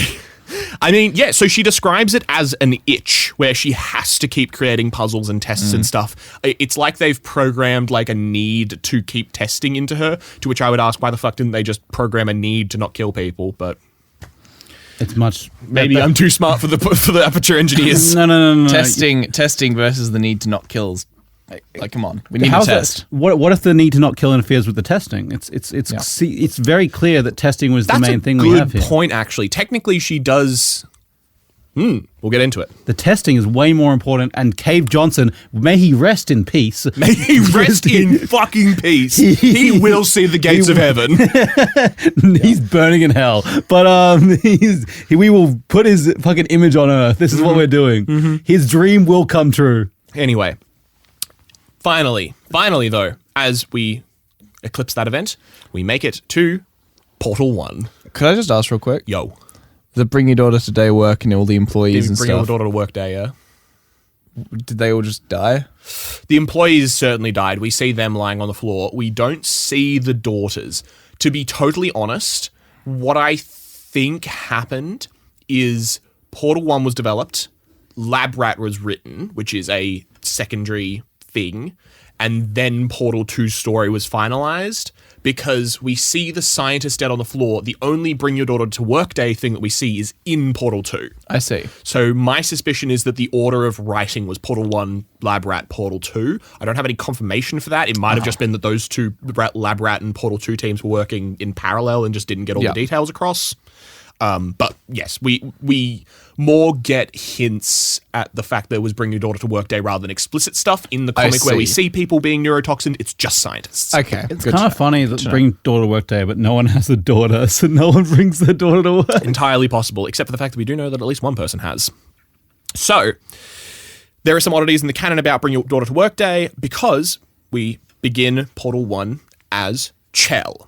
Chell is the protagonist of both games and is completely silent throughout both. She is most likely one of the daughters from Bring Your Daughter to Work Day. Although there are some oddities in the canon about that specifically, and the fact that she has a filled out test subject application form. This is corroborated by the fact that heading into the 90s, Aperture seemed to have changed its approach from testing on hobos and, seniors and stuff to testing just on their own employees. So Bring Your Daughter to Work Day may have just been a cannon fodder type situation. Bring your test subjects to work day. Correct. Given the state of the facility, the test subject form couldn't have happened after GLaDOS's takeover, which means, it kind of had to happen on Bring Your Daughter to Work Day. Have you ever heard of, collective madness? Yes, I have. Mass hysteria? Mass hysteria, dancing in the street. I think what Cave Johnson has done is infected a bunch of people with collective madness, where they might be smart, they might have actual good science brains. I think they're collectively mad that they need to test. They're all test crazy. Everything going into this is just test crazy. I think that's driving everything in their being right now. I agree with that. It's the itch to test. I will say the only person who we meet is who is a scientist is a diagnosed schizophrenic. He's on his meds most of the time, but he has some moments. Yeah. Oh, yeah. He's still brilliant, though. Given the sense, sorry, I'm catching up to where I'm at. This explanation is that she was tested on Bring Your Daughter to Work Day, which shows what kind of state Aperture was in at the time. Chell awakens 3 to 10 years after the events of Bring Your Daughter to Work Day, finding herself in a stasis pod in the facilities. Yes, they also have long-term stasis pods that are fully functional. Incredible. It's shown in the game. Well, not shown in the games. Ideal regulations in the game is that you should get out of it every 50 days. We do see a character that ends up being in one for, according to the books, I'm not saying this is strictly true, this is only corroborated by a single behind-the-scenes source and nothing in the canon, of around 50,000 years. So it is possible that these are just indefinite stasis chambers. Whatever number I was thinking of, that was not it. No. And a lot of people have issue with that number. And we'll get into it in a second. It's to do with Portal 2, obviously. Nonetheless, Chell awakens 3 to 10 years after the events of Bring Your Daughter to Work Day, finding herself in a stasis pod. GLaDOS explains that she is here to just do some testing, and the events of Portal 1 ensues. To summarize, GLaDOS is initially pleasant, although she rapidly drops the clean science facade. As this is the first game and most people's introduction to the canon, we get a little taste of that Aperture brand, as she mentions things like, a noticeable taste of blood is not part of any test protocol, but is an unintended side effect of the Aperture Science material emancipation grill, which may, in some semi-rare cases, emancipate dental filings, crowns, tooth enamel, and teeth. The Emancipation Grill, for those who don't know and haven't played the games, is essentially a blue barrier that sits across the end of all of the levels and also sometimes within the levels as part of the puzzle, which will destroy anything that goes through them that is not organic matter or accepted technology like the portal gun, and will also reset your portals. So it's a puzzle device turned into a story device. Gotcha. For sure. It would destroy all my feelings, which would be terrible. Exactly. No. Only in Rare cases. Semi-rare cases. It does say semi-rare cases, which is hilarious. Old mate with a replacement hip be like, exactly. It implied teeth, and teeth are just the same thing your bones are made out of, though. So, yep. Well, these teeth are exposed, so like they can get at that. That's fine. That's the Emancipation Grill getting Human pancake time. Bloop, bloop, bloop. Yeah. Hey, they locked a lot of stuff in Test Shaft 9. This is tone setting for the first game, which again has none of the aforementioned background story and just does a great job of setting the comedy weird science vibes for this game. The twist comes from when you complete a set of chambers laid out for you, 1 through 15, ending with you slowly being carried towards an incinerator, as GLaDOS thanks you for your help. So she's clearly still capable of killing people. Chell, or the player, will not go down without a fight, however, and quickly jumps out of the chest chamber bounds into the unmaintained areas of the facility, with GLaDOS demanding that they return. She attempts every type of manipulation you can think of, even down to promising you cake. Which anyone who knows the Portal games would know the cake is a lie. Oh, that's where it comes from. Okay. wait, what? I knew it was in Portal. The cake is a lie is a common line from I Portal. know. I was questioning that you didn't know where it was from. No, I knew that it was from Portal. I just didn't know specifically where. Oh, okay. Didn't know the context of it, yeah, for sure. I thought it was maybe just like some random. There's a lot of like random posters in Portal. I thought it might have been something like that. No, it's not like an XD random thing. It is actually a story beat in the first game. But I think a lot of people would have only played Portal 2, so I think that's a thing to mention. Fair point. If you glitch the wall, you can find the portal. You can find the cake, and you do also see it at the very end of the game post-credits. Nice. Anyway, jumps out of the things. She attempts to head out into this sort of unmaintained back area. Moving through the facilities, we discover something interesting from the world building as well. GLaDOS has not been idle in the years that we've missed. For lack of a better word, she has been almost like growing, building out the facilities and sort of just continuing to expand the test facilities, building new panels, new rooms. She has 4 kilometers x 9 shafts worth of space to build these things in, as well as $70 million worth of moon rocks and a shitload of materials. Plus sentient AIs to assist her, nanobots, everything else. Everyone else might be dead, but that doesn't mean that she's stopping her work. The testing will never end. The testing must continue. It will never end. Exactly. Nonetheless, we also see hints of other survivors, as spray painted on these unattended areas are little exit signs and arrows and things like that to help us find our way around. Eventually, the surroundings become closer to an old office building before finally ending in a long corridor and massive chamber. I will mention, if anyone hasn't played the Portal games, don't want to be spoiled, this is the plot of the first Portal game. I'm about to go over the second Portal game.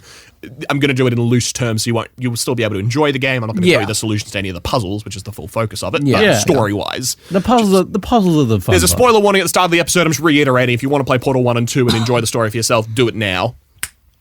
At the end of this long corridor out of the office building, we find a massive chamber, and hanging from the ceiling in her robotic form is GLaDOS. She's so beautiful. She is an incredibly designed villain. Like, as a visual technology thing, there's this weird biological factor to her out of, like, the wires, and her body is almost constructed like the muscles of an arm, I've seen comments about, which, like, it's beautiful drawing. It's beautiful. It's also the way she moves is very human. Yes, exactly. Very expressive. Which I'll say, if you didn't know as a thing, though, her entire personality and actual central processing, her yellow eye is that central processor. Everything else is just connections to the facility and stuff that she's built. The whole body as well has been built for her, but the yellow eye in the center is shown in the second game to be basically her entire central processing core, which it's tiny. It's also mentioned that they only need 1.1 volt of electricity to run, which that's a crazy low amount. You could do 2 potato batteries. You could have that run. Very efficient. It's very efficient, which is why it's managed to continue running for such a long time and does into the future. I also hate that when I look up GLaDOS in images, one of the things that comes up is a full robot woman. Yes. Yep. Yeah, I know. People gonna be horny for shit. Don't worry about it. Also, GLaDOS's eye on a potato battery. Mm-hmm. That's a spoiler, I'm guessing. That's a spoiler for Portal 2. We're getting into it. Don't worry about it. You haven't played the Portal 2 single player? I've not played any Portal game. You have, actually. You played a little bit of the Portal 2 co-op. Yeah, I was with going to say me. like 5 minutes, but like... yeah. Nonetheless, Chell walks into the room and destroys a random thing lying around, which is that morality core which I mentioned before, which leads to GLaDOS going, oh, cool, I can release neurotoxin into the room, which leads to a very rapid fight as Chell uses GLaDOS's own weapons against her to tear personality cores off of her body, slowly leaving her more disoriented and desperate as her programming has to find new ways to deal with it. If you start tearing components out of a computer, like there might be a minimum set, you don't need a GPU in a computer, but if you pull off the GPU as it's running, it's not going to be happy with you. Same concept here. It's going to struggle to play League of Legends without a GPU. Yes, exactly. Well, Me ripping out the me ripping out the RAMs one stick at a time. Exactly. What followed, yes, eventually destroying the final one, there is a massive explosion and GLaDOS's body is shredded, turning into a white explosion that drags Chell upwards towards the surface. Yay. In the final cutscene, we see her lying on the ground, staring at the dilapidated car park of Aperture Science, seeing the sun and the shattered body of GLaDOS around her. And in the first game, this was the original ending. Chell escaped the facility, killed GLaDOS, and made her way out. Woo!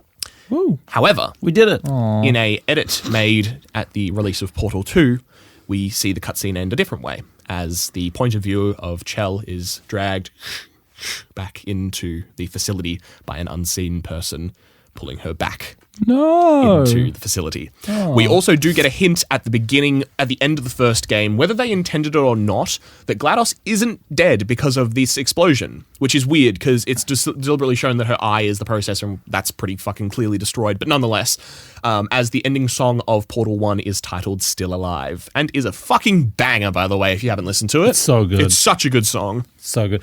Also, just as they come out, they pull me back in. They pulled me back in! For one last job. We can also now address the interstitial comic Lab Rat, which tells us a little bit more about who was spray painting the walls inside the facility. We meet Doug Ratman. Fuck off. Real Get name, fucked. Rattmann. The MANN gives me pause to think about whether he has any relation to the Manco group from Team Fortress 2. I don't know that for certain, but I spotted the double like N it. man, and I was like, that seems cool. Yep. Despite the fact that he is the opposite of anyone from the Manco group. All of them are burly. This guy's like a little skinny freak. Little lab rat. A little lab rat. Absolutely.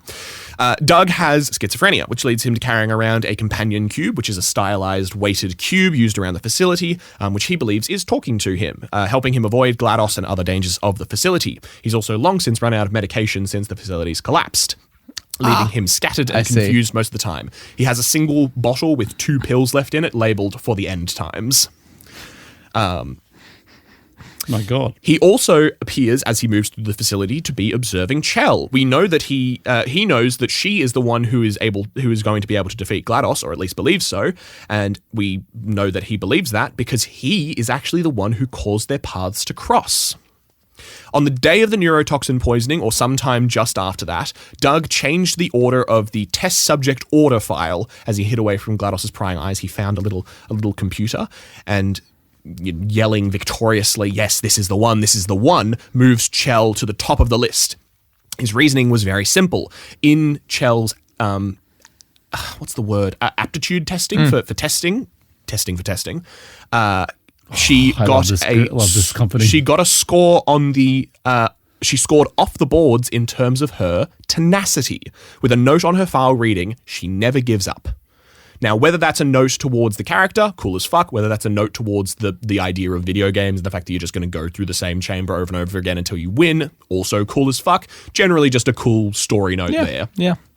So, in the current time, Ratman cowers in the back rooms as Chell heads towards GLaDOS to go face her. He hears the boom of the explosions and runs toward the room, only to find the destroyed wires and mess left behind at the end of the first game. He quickly sprints outside with his companion cube, screaming that he's victorious to get towards the surface, before seeing Chell being held by a robot being dragged back into the facility. For those who don't know, similar to, for those who do know, the co-op version of Portal 2 has a round spheroid robot. It's one of them dragging her back. Ah, I see. So not necessarily GLaDOS herself, but one of her minions. One of her little minions. One of her minions. Yes. Nobly, however, Ratman follows her, determined to save the person that he put in this danger. He finds her after some time in a stasis chamber, peacefully lying in a small bed. He realizes, however, that the explosion has disconnected the stasis pods, and medication taking effect, he has to make an emergency crossing through a dangerous room filled with live turrets to get to the panel to reconnect her stasis pod to the emergency power. He asks his companion Cube for advice, as that's the usual person he relies on to help guide him, and no response as the medication is taking effect, which he thought would help him think clearer, but seems to be hampering him somewhat. He decides to make his run across the room, and he is shot.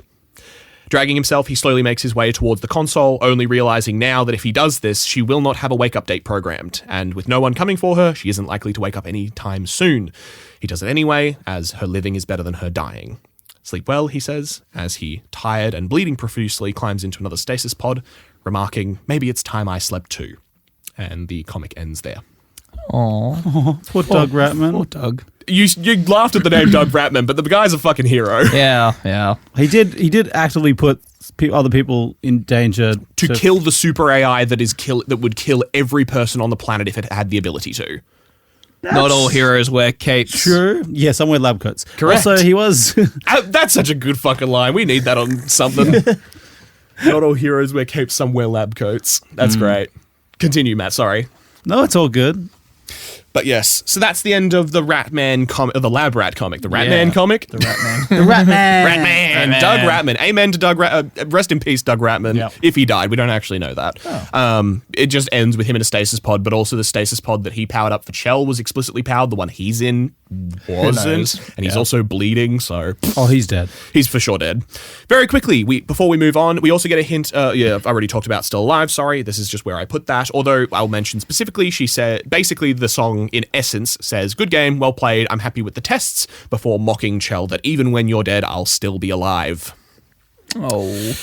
With that final bit of our story, we move on to Portal 2. I promise this is the final stretch. Portal 2 picks things up at the end of Chell's stasis. People debate the exact date, but again, the most official date I can find is in the final hours of Portal 2. I believe it's Chapter 8, page 6. There's a PDF you can find online. The app, it's an app/ebook that used to be like interactive. You used to be able to get it through the Steam store, but I don't think it's there anymore. So morally, you can type in final hours of Portal 2 PDF and pick the first result. I'm telling you what to do. Fuck yeah. But the date in that book says, how do we make the facility look as though it is the year 52,000 AD, implying a 50,000 year stasis. That isn't necessarily true because a lot of people go, wouldn't the facility be destroyed? Which I get that point of view. The only exterior shot we get of it, though, is a small aluminium shed at the very end of the game. Everything else is contained in the salt mines underground, with GLaDOS specifically saying that most of the facility has oxygen removed from it, meaning that all the iron and stuff wouldn't be able to oxidize and therefore rust. So hypothetically, the only thing to worry about then is like tectonic movements and earthquakes, in which case, yeah, hypothetically, maybe. Did I remember you, or is this a fever dream if you're messaging about earthquakes or something? Probably. Okay. I don't know. I was having a moment when I was writing this script. I have a moment when I write all my scripts. I could believe it as long as if no one touched it for. The other thing I will note that isn't really mentioned by a lot of the people is there is a super intelligence with a shitload of nanobots that is able to maintain the facility. I fully believe that if it's sealed from the surface, no oxygen, nanobots, and GLaDOS. That's not unbelievable. It depends on the state of the Earth because we've only had civilization for 12,000 years. Mm-hmm. So 50,000 years is it's impossible to predict what we'd have or if people would find it. I mean, dirt layers do pile up over that. Yeah, so honestly, it'd be buried more. So spoiler alert for the end of the game. Yeah, you end up being. Again, spoiler alert, Chell's going to win at the end of this. It's a video game. This is how it goes. Chell is spat out into essentially what looks like a wheat field with a shed in the middle. That's the only view we get is blue sky, sun, wheat, which it's a natural growing crop. That's not unreasonable, especially with how we've proliferated GMO crops that have increased growing and germination abilities. Hypothetically, yeah, I don't reject the idea that it's 50,000 years. I think it's unlikely, but I don't think it's impossible. Yeah, it's certainly not impossible. Anyway, Back to the final hours of Portal 2, picking things up from the end of Chell's stasis. Chell technically first wakes up 50 days after the first game, getting out of bed, stretching, and checking if she's able to do some basic things as the stasis pod just kind of checks in if she's still able to be functional, which that's a good stasis pod that gets you out every 50 days and just make sure, is your muscles deteriorating, are you still able to function, are you still able to talk, which is all great. She awakens, she then gets back into bed. However, the second time she awakes, the door's also locked, so you can't just, bust out the door. Why Chell doesn't just, kick the fucking door down? I don't know. But also, it's the start of Portal 2, you're just following a tutorial. However, the second time she wakes up, she finds the room dilapidated with the voice that woke her up the first time that said, "You have been asleep for 50 days." Instead going, "You have been asleep for 9, 9, 9, 9, 9, 9, 9, 9, and just trailing off. Oh, does it not end? It doesn't end. So again, no specific thing from that, and people have also speculated it might just be that system malfunctioning, which is why it's doing 9s, because it's capped out or something, or it malfunctions. There's all sorts of reasons why that might not be an accurate measure. Nonetheless, we entering into the room at this sort of point. Again, I'm going to just brush across because this is a game. You could play it yourself if you want to know more about the lore. This is just for my timeline's sake. Entering the room, Chell meets the new character for Portal 2, everyone's favourite, Wheatley. Wheatley is a personality core, just like the ones taken off GLaDOS in the first game. He's a small white sphere with a blue eye, with a British voice. I don't know who voices him. Should have Googled that. Give it a Google. Nonetheless, he assures Chell that he can get her out safely, but during the escape attempt, he routes her right into GLaDOS's old primary chamber, and surprise, surprise, wakes GLaDOS up. Oh no. Chell then spends a small part of the game resuming testing for GLaDOS, getting back into the old flow of the puzzle grind, except with a few new elements such as the aerial faith plate and the hard light bridge. Yes, that's right, we also have hard light. What do you mean we have fucking hard light? We have hard light, don't worry about it. No. What do you mean we have hard light? Excellent. Like a laser you can walk on? It's like a blue wall of light, yes. And you can use it to block bullets, you can use it to walk on, you can use it for all sorts of stuff, yeah. I mean, I guess we're 50,000 years in the future. GLaDOS must have cooked something. That was cooking. I actually do think that was invented during the 1980s. Don't tell me. Okay. Hey, we got a fucking quantum portal gun. We're fine. That one I've had years to come to terms with. This one's new. I haven't. What's up, Jude? Stephen Merchant. That's the one. Excellent. Has he done anything else? I couldn't find anything else huge that stuck out. I'm sure he's probably great. He's great in Portal 2. I know his voice. Yeah, he's got a very iconic I couldn't voice. find any, there's some big things, but I couldn't find any, big roles, if that makes sense. Yeah, that's very fair. That's very fair. Anyway. What's the known for one here? Logan and Jojo Rabbit. But Okay. Wait. Scroll back up. Oh, he's one of the main characters in Jojo Rabbit. He's one of the main Nazis, I believe. And I believe he's also... He's a mutant. Yeah, he's a mutant in Logan. He's also on the British Office. Cool. He's the bald white mutant that is kind of living with Wolverine and Professor Xavier. I can't remember his fucking name. Yeah, you look at me like I would know, but that's fine. Okay, but anyway, he's pretty. Stephen Merchant, he's a cool guy. Nonetheless.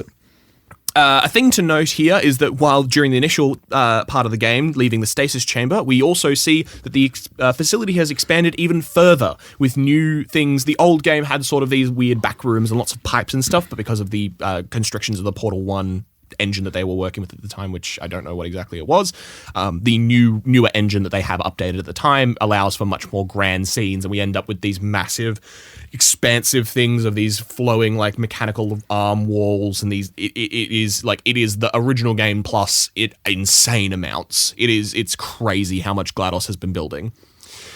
And also is just a fucking excellent game design thing if anyone is into that sort of stuff. Oh, fuck yeah. Nonetheless, after a bit of this and some good old-fashioned villain taunting, Chell manages to sneak into an area where she can use Wheatley as a personality core to replace GLaDOS in charge of the facility. Wheatley has been our friend so far, a bit dim, but otherwise a pretty good and solid companion. So what could go wrong? As soon as she places Wheatley in charge, he goes mad with power, flexing the panels on the wall and putting GLaDOS into a potato battery, which again, potato batteries can maybe at max produce 1 volt of electricity. It requires 1.1 volt to function. I'm not going to step on the writer's toes, but one potato battery is not enough for That's the joke, though. That's personality so core. She only works a little bit. That's true. Actually, she's at 75% power. That's torture. She's undervolting the 1.1 volt super sentient AI. Get fucked. It's pretty fucking For sure, funny. dude. Fuck me. Get fucked. I hate knowing technology shit. Nonetheless, during this scene, GLaDOS in potato form taunts Wheatley, telling him that he was the core made to slow her down. Wheatley is in fact a moron core, and we see that the entire way through the writing as he is an idiot. He's afraid of birds. He doesn't get how things work. He tries to repair a shaft thing by joining the nanobot union and then gets fired because he's talking to Chell, and the nanobot's like, get back to work. It doesn't actually say that, but it beeps at him and he's like, oh, you can't fire me for that. What? That's fucking It's such a good scene. I'm also moron core. You know what I mean? Moron core. That's me. That's this podcast core. That feels seed. We are moron coded. You know? Absolutely. Moron core. Nonetheless, this caused him to fly into a fit of rage, causing him to punch you and GLaDOS into a large pit, falling into the bowels of the facility about 4 kilometers under the earth into what was it called? Test Shaft 9, which is the one closed off with all the repulsion gels in it. Here we find the facilities of old and hear the voice of Cave Johnson explaining most of what I already told you at this point. As Chell progresses upwards through the shaft, we see the timeline progress from the 60s to the 70s to the 80s, and we see Aperture running out of money before our eyes. What in the lowest parts of the facility are grand halls with a reception desk and all this beautiful stuff laid out for the Olympians and war heroes, turns into a small waiting room with plastic chairs and a tiny desk with a waiting, like a deli counter thing sitting above it. Obviously, Your ticket is called. Yeah, correct. Bit DMV coded. Nonetheless, eventually, though, she makes it to the surface, finding Wheatley rapidly losing control of the facility. The nuclear reactors powering the place are in meltdown. However, despite that, Wheatley now has all of GLaDOS's bad habits, and his only choice is to test, as he's not aware of how to run anything, so he just has to do what his most base instincts tell him, and he's got the itch that I talked about, where he has to do tests. It's an illness in this place. You got to test. You just got to do it. You just got to test. After cooperating for a small while with Wheatley, Chell once again slips into the back rooms. Again, she's a slippery little fucking rat. Anytime the player sees like a little crack in the wall and there's like a white panel behind it, you're like, gotta get out of here. Yeah. It's so intense. Every time it happens, like even just playing the game through so that I could get to this part, it was just like, I felt like a genius being like, oh, crack in the wall and just like firing around it. Despite the fact I know that's the main like plot line of the game. Anyway. Here, Chell and GLaDOS find a couple of undestroyed but abandoned personality cores, each seeming to be corrupted or crazy in some way. One of them's obsessed with space, one of them's like a cowboy. We find out that each of these are corrupted cores.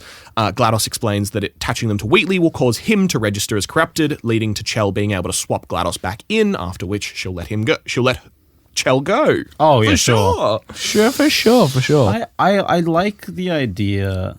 I've lost the idea in my brain. That's all good. I liked it. It was nice. The Portal 1 and Portal 2 final boss fights reflect each other in terms of the first one being about taking personality cores off Chell, whereas the second one is about putting personalities on to Wheatley to corrupt him, which I think is a nice little reflection as well. I remember the idea. I like that these very good puzzle games that make you feel really intelligent and like you've outsmarted the creators of the game 100%. When most of the time you haven't. You've done exactly what they thought you'd do or exactly what they wanted you to do, which is a really, really good puzzle game. An idea that you're going against the AI in charge is a really good way to do that. Reminds me of that D&D somehow. I don't know. I feel so smart. I had one time where I used knock to open a door that Jude had set up as like a really big, strong door. And he was like, yeah, that works. And I was like, I'm so smart. I'm so smart. Look at me. I'm so smart. I solved the child's riddle. I did solve the child riddle. Nonetheless. But also, I think it's interesting.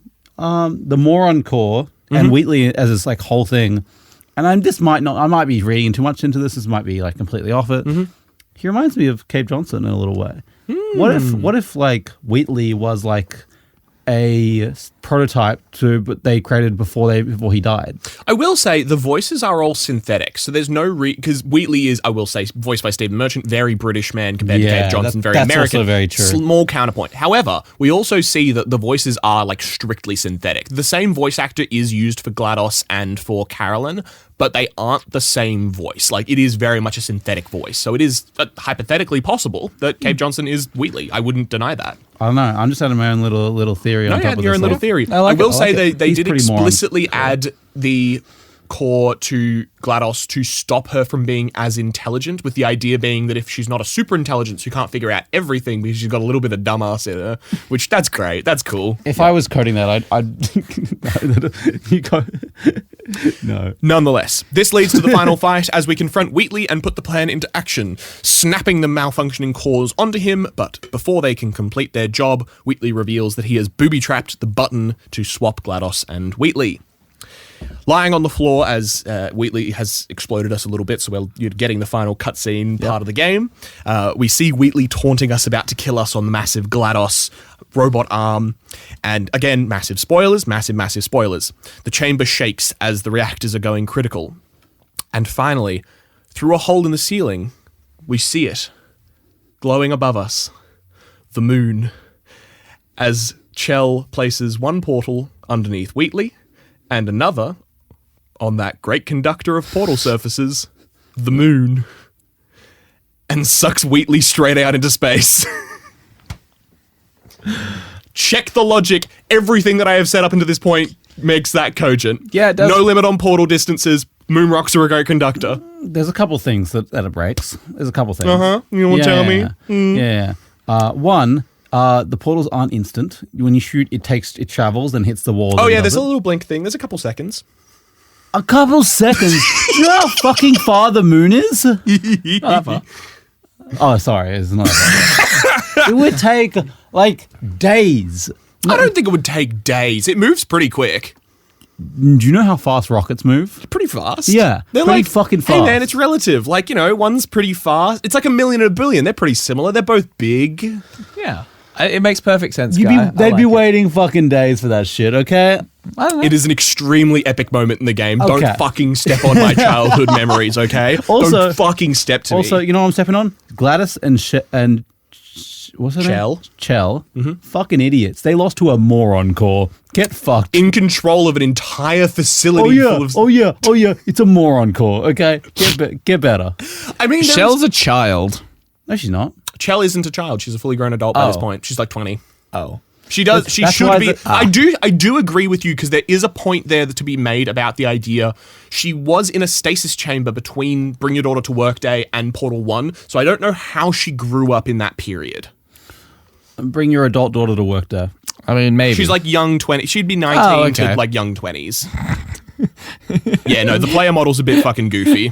Bring your adult daughter to work Yeah. there. She's actually 50,000 years old. Guys. I mean, That's yeah, true. she might also just be like an engineering student, like 19. Yeah, that's true. We don't actually. This is the other thing as well that I will mention. Chell's background is extremely obscured. Like there's redacted last names and stuff like that. People have theorized it's because Cave Johnson is her father. I strongly dispute that because specifically the model that they use, and I know this isn't a great thing to go off, but in terms of things that we're going off, Chell, the model that they used for her is, I'm going to say this wrong, but I believe Southern American cross Japanese is the the parents of the actress who they used as the model. Yeah. Not a great thing to go off, but just in terms of that sort of vibe. Compared to Cave Johnson is the whitest man who's ever lived. Yeah.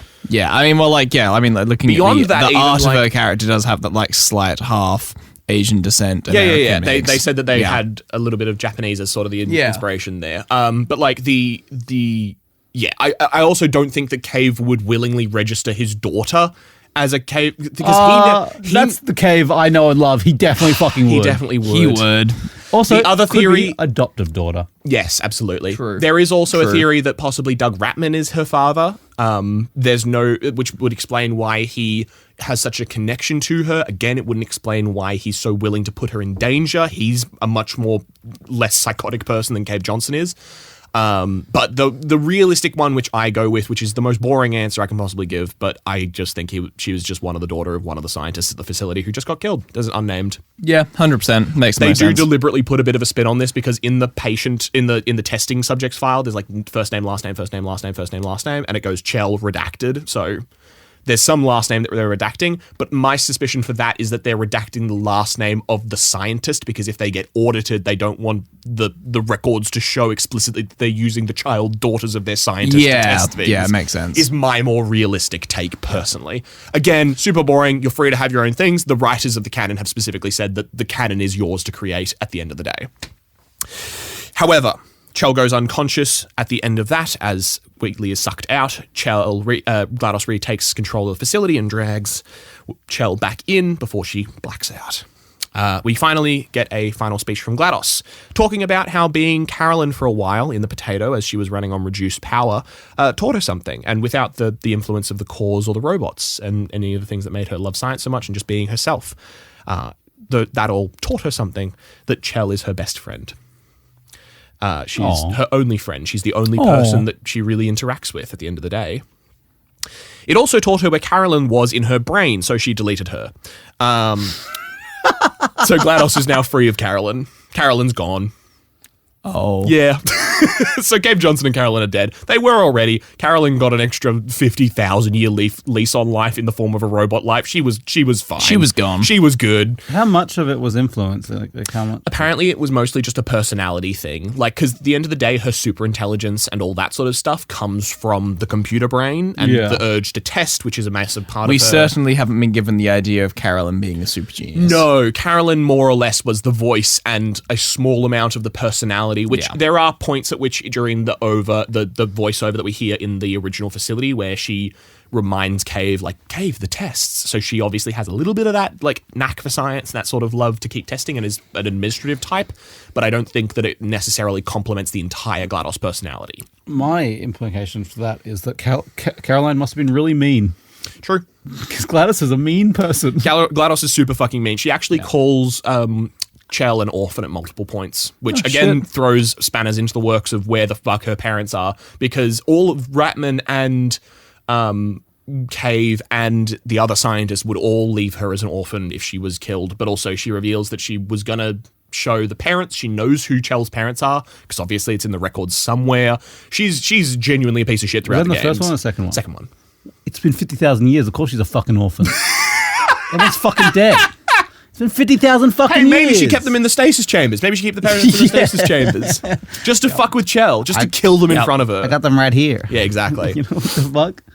Nonetheless, GLaDOS concedes that Chell is just too hard to kill, a little bit too tenacious, and showing her 2 new robots she found, which are the main characters for the co-op campaign, tells Chell to just get out.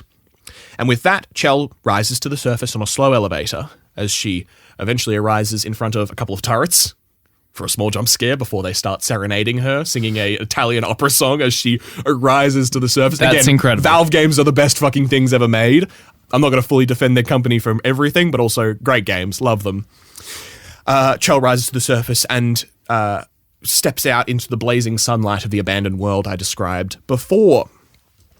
There isn't a lot of resolution beyond this point, partially because it's just a babushka doll of genres, with the main Portal thing being a comedy adventure, with a psychological thriller of Lab Rat, with the comedy of History of Cave Johnson, with the war drama of Half-Life happening while the fucking Black Mirror episode happens under the earth. There's so much shit going on here that I think they have a lot of room to grow.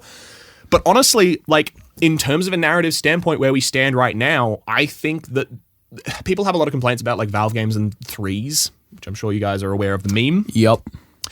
I would defend that I don't think there should be a Portal 3.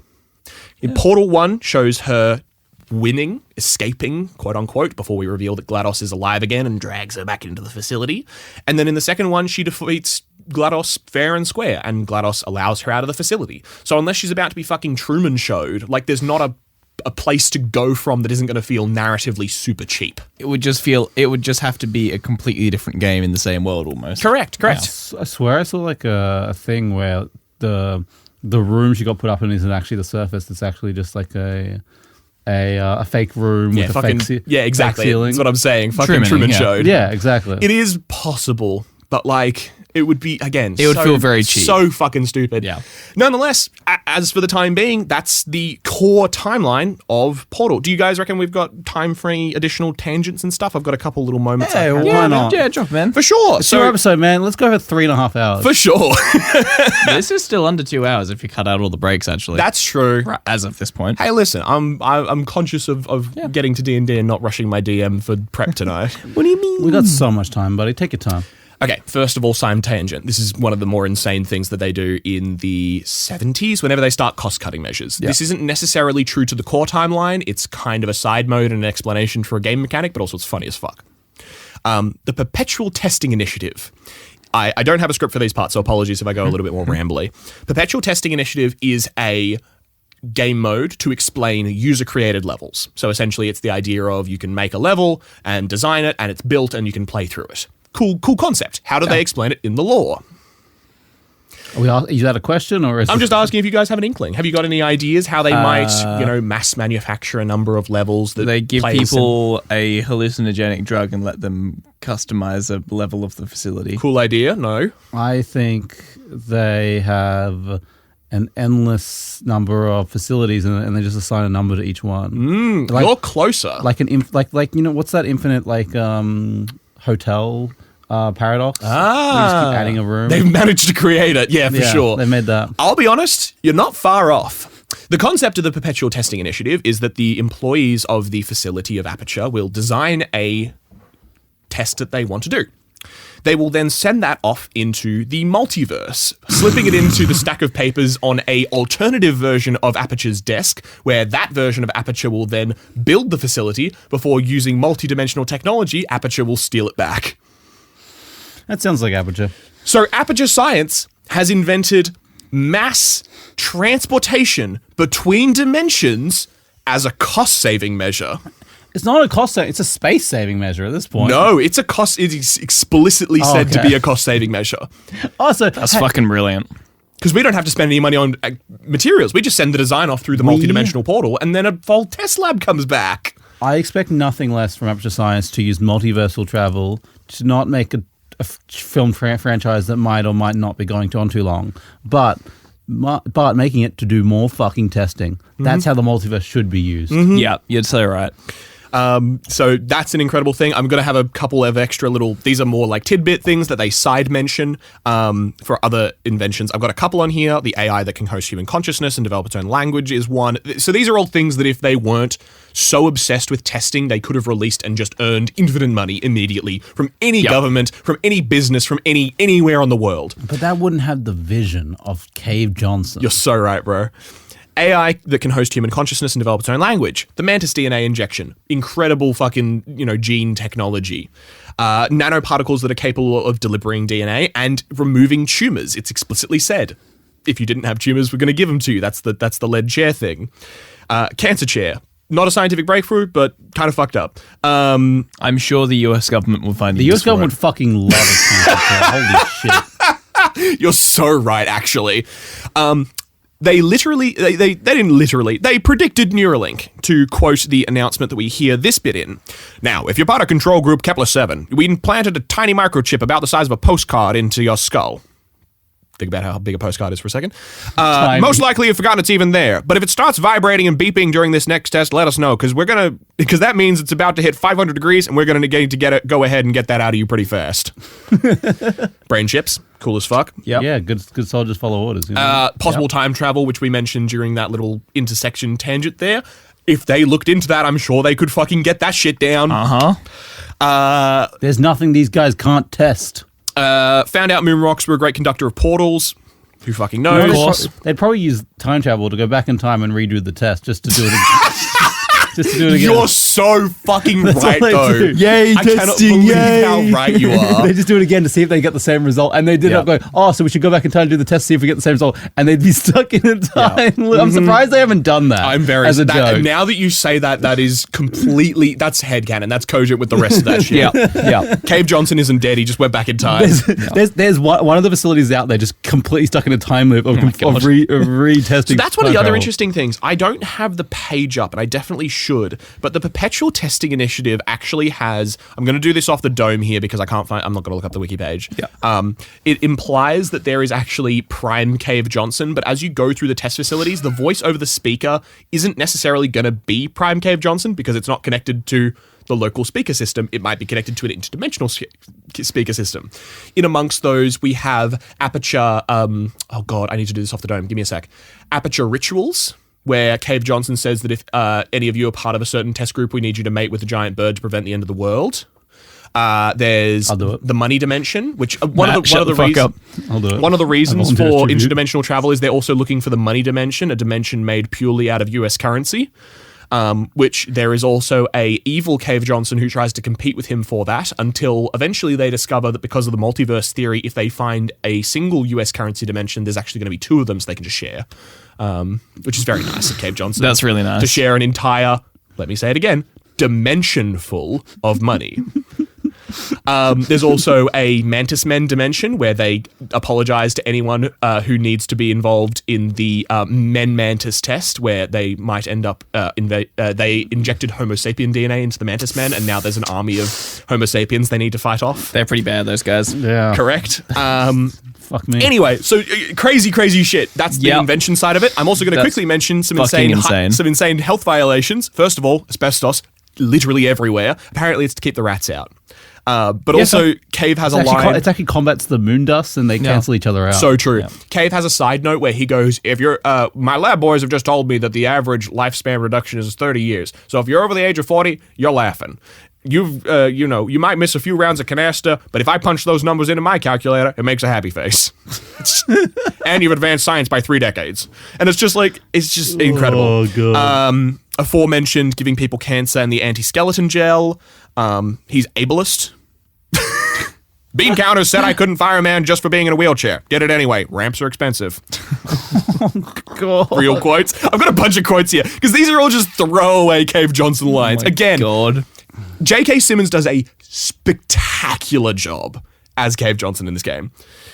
Next up, just a heads up, the coffee we gave you earlier had fluorescent calcium in it so we can track the neural activity in your brain. There is a slight chance the calcium can harden and vitrify in your frontal lobe. Anyway, don't stress yourself about thinking about it. I'm serious. Visualizing this scenario while under stress will actually trigger the reaction. God.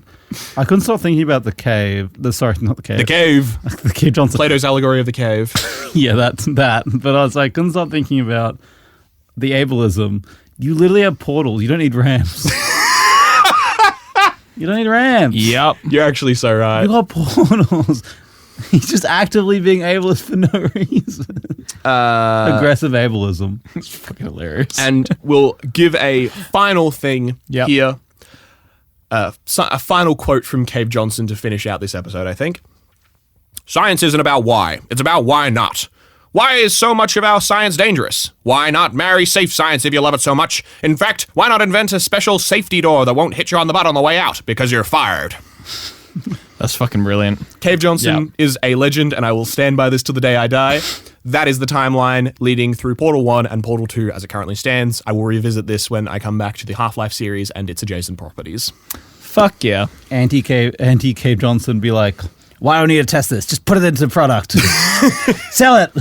We need to make sure we have as many safety precautions on the test as possible. So I've gone ahead and wrapped all of you in asbestos. Yep. Asbestos sheeting to protect you. The one thing they never tested was asbestos in this universe. One thing was never tested. It's so good that they're just like, we invented time travel. We're still using asbestos for it, though. Why? Why, bro? It's a key. That's why we. It's the only reason why it functions. That's why we're not advanced as a society, because we left asbestos behind. We would have time travel if we had asbestos. It's a key. It's a key ingredient for time travel, and the reason we don't have it is because we left asbestos behind. You so right. But if you don't want to leave us behind and want to instead listen to some more of our podcast, you can check us out on Spotify, TikTok, Instagram, YouTube. Help me. That's pretty much it. Yeah, that's them all. Yep. And if you want to listen to some more science and tech episodes, we've got the one that Jude mentioned. The Mistborn Magic. That one. That's not science or physics. We have a bunch of different ones. But we have a bunch of different things. Random adventures. Exploring the mechanics of a system. What other technology ones do we have? It's a good question, actually. We've not done a lot of We haven't tech. done a lot of sci-fi, I'm feeling honest. Yeah. We did Star Wars The Force. That was more of a magic system. Yeah, it kind of Interesting. came across the magic system. Yeah. Nonetheless. Maybe that's a hole we need to fix. We'll fix a hole with asbestos. Shit. Yeah. Dude. And if you... What? What? Hello? Nothing. Matt started talking. Guy had a great sense. And if you want to rate us on iTunes and Spotify, the number of stars that you give us is the number of bean counters you get to fire for daring to question your orders. I was going to say the number of stars you give us is how many portals your portal gun can produce. No! That's too many portals! No, the number of stars you give us is the number of tests you can run simultaneously. Holy shit. Fuck yeah. Parallel Cave's testing. gonna nut. Oh yeah, 5 tests. Yeah, baby. Yeah, do By the those way, just a tests. shout out. We have recently hit 50 5-star reviews on Spotify. Wow. That's great. And so thank you all to your Spotify. I think we're at like 52 now. But I was talking to my mate the other day. Mate Dan, he was one of, if not the first person to listen to our podcast, because we were talking about it when we were making it. Yep. And he didn't rate us 5 stars until the other day, and he was our 50th 5-star. That's really fucking Go, great. baby. He wanted to save it to be a special Literally, moment. he took 4 years to make his decision, but Yeah. he rated us 5 stars. That's so good. We appreciate I'm it. glad. I'm glad that he thought about it. I'm glad we owned it. He took his time to make that decision. I'm glad. incredible. I'm glad. Oh, and also double thank you to Luke Nukem for the topic of this episode. It's not going to be the only one because I felt like it was a half-assed one on this particular one, so I'm going to do one of your other topics as well. This is a great episode, guys. Don't you fucking give me credit for things. thank I you. don't accept compliments. And Luke Nukem. No! Luke Nukem is one of our Patreons, our only high lawkeeper. So that's his at a $20 tier, which is a prestige lawkeeper or higher. If you are with us for 3 months, you get to give a suggestion. We will do an episode on. We take all suggestions, and we might do an episode on from things you can either comment down below on Spotify or join us on Discord, We love where we suggestions. take your ideas and discuss, and we have a whole community there.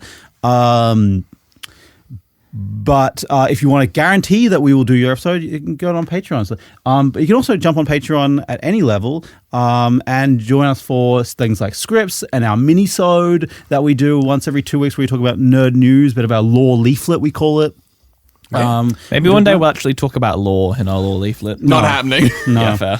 But yeah, so shout out. So Luke Lukem, our high lawkeeper, our prestige lawkeepers, Josh from Maine and Shadow. Thank you. Thank you to, and our novice lawkeepers. Thank you, everyone. That is Jacob from Norway. That is Mike Grain. That is Tara. Oh my God. That's Tiani. My God. Tiani.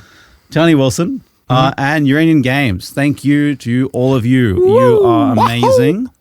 And we appreciate every single one of you for keeping us there. And you can join today and become a lawkeeper at patreon.com at Living by the Law. /Living by the Law. Thank you so much for listening and have a lovely night, test subject. And when you wake up and Wheatley is in your face, he'll say, "Good morning." And as you finally defeat and become best friends with GLaDOS, you can share the podcast with GLaDOS and your other friends as well as you wish her goodbye and good afternoon. Goodbye's a way better ending one than good afternoon. It's just occurred to me. Goodbye. Yeah, I thought we deliberately That's a do. good one. No, we deliberately do awkward ones. It's so deliberate that we We're do so awkward awkward, ones. yeah. No, for sure. Oh, I thought, okay. No, I'm just dumb. Yeah, What we could do, we need a test ending. Oh! Thank you for listening to Living by the Law. If you enjoyed our podcast, please leave a review, tell your friends, and if you're feeling extra generous, become an official lawkeeper by joining our Patreon today. Follow us on TikTok, YouTube, Instagram, and Facebook at Living by the Law. All links are in the description, and thank you in advance. We have been, and always will be, Living by the Law. Thank you for your company, and good night.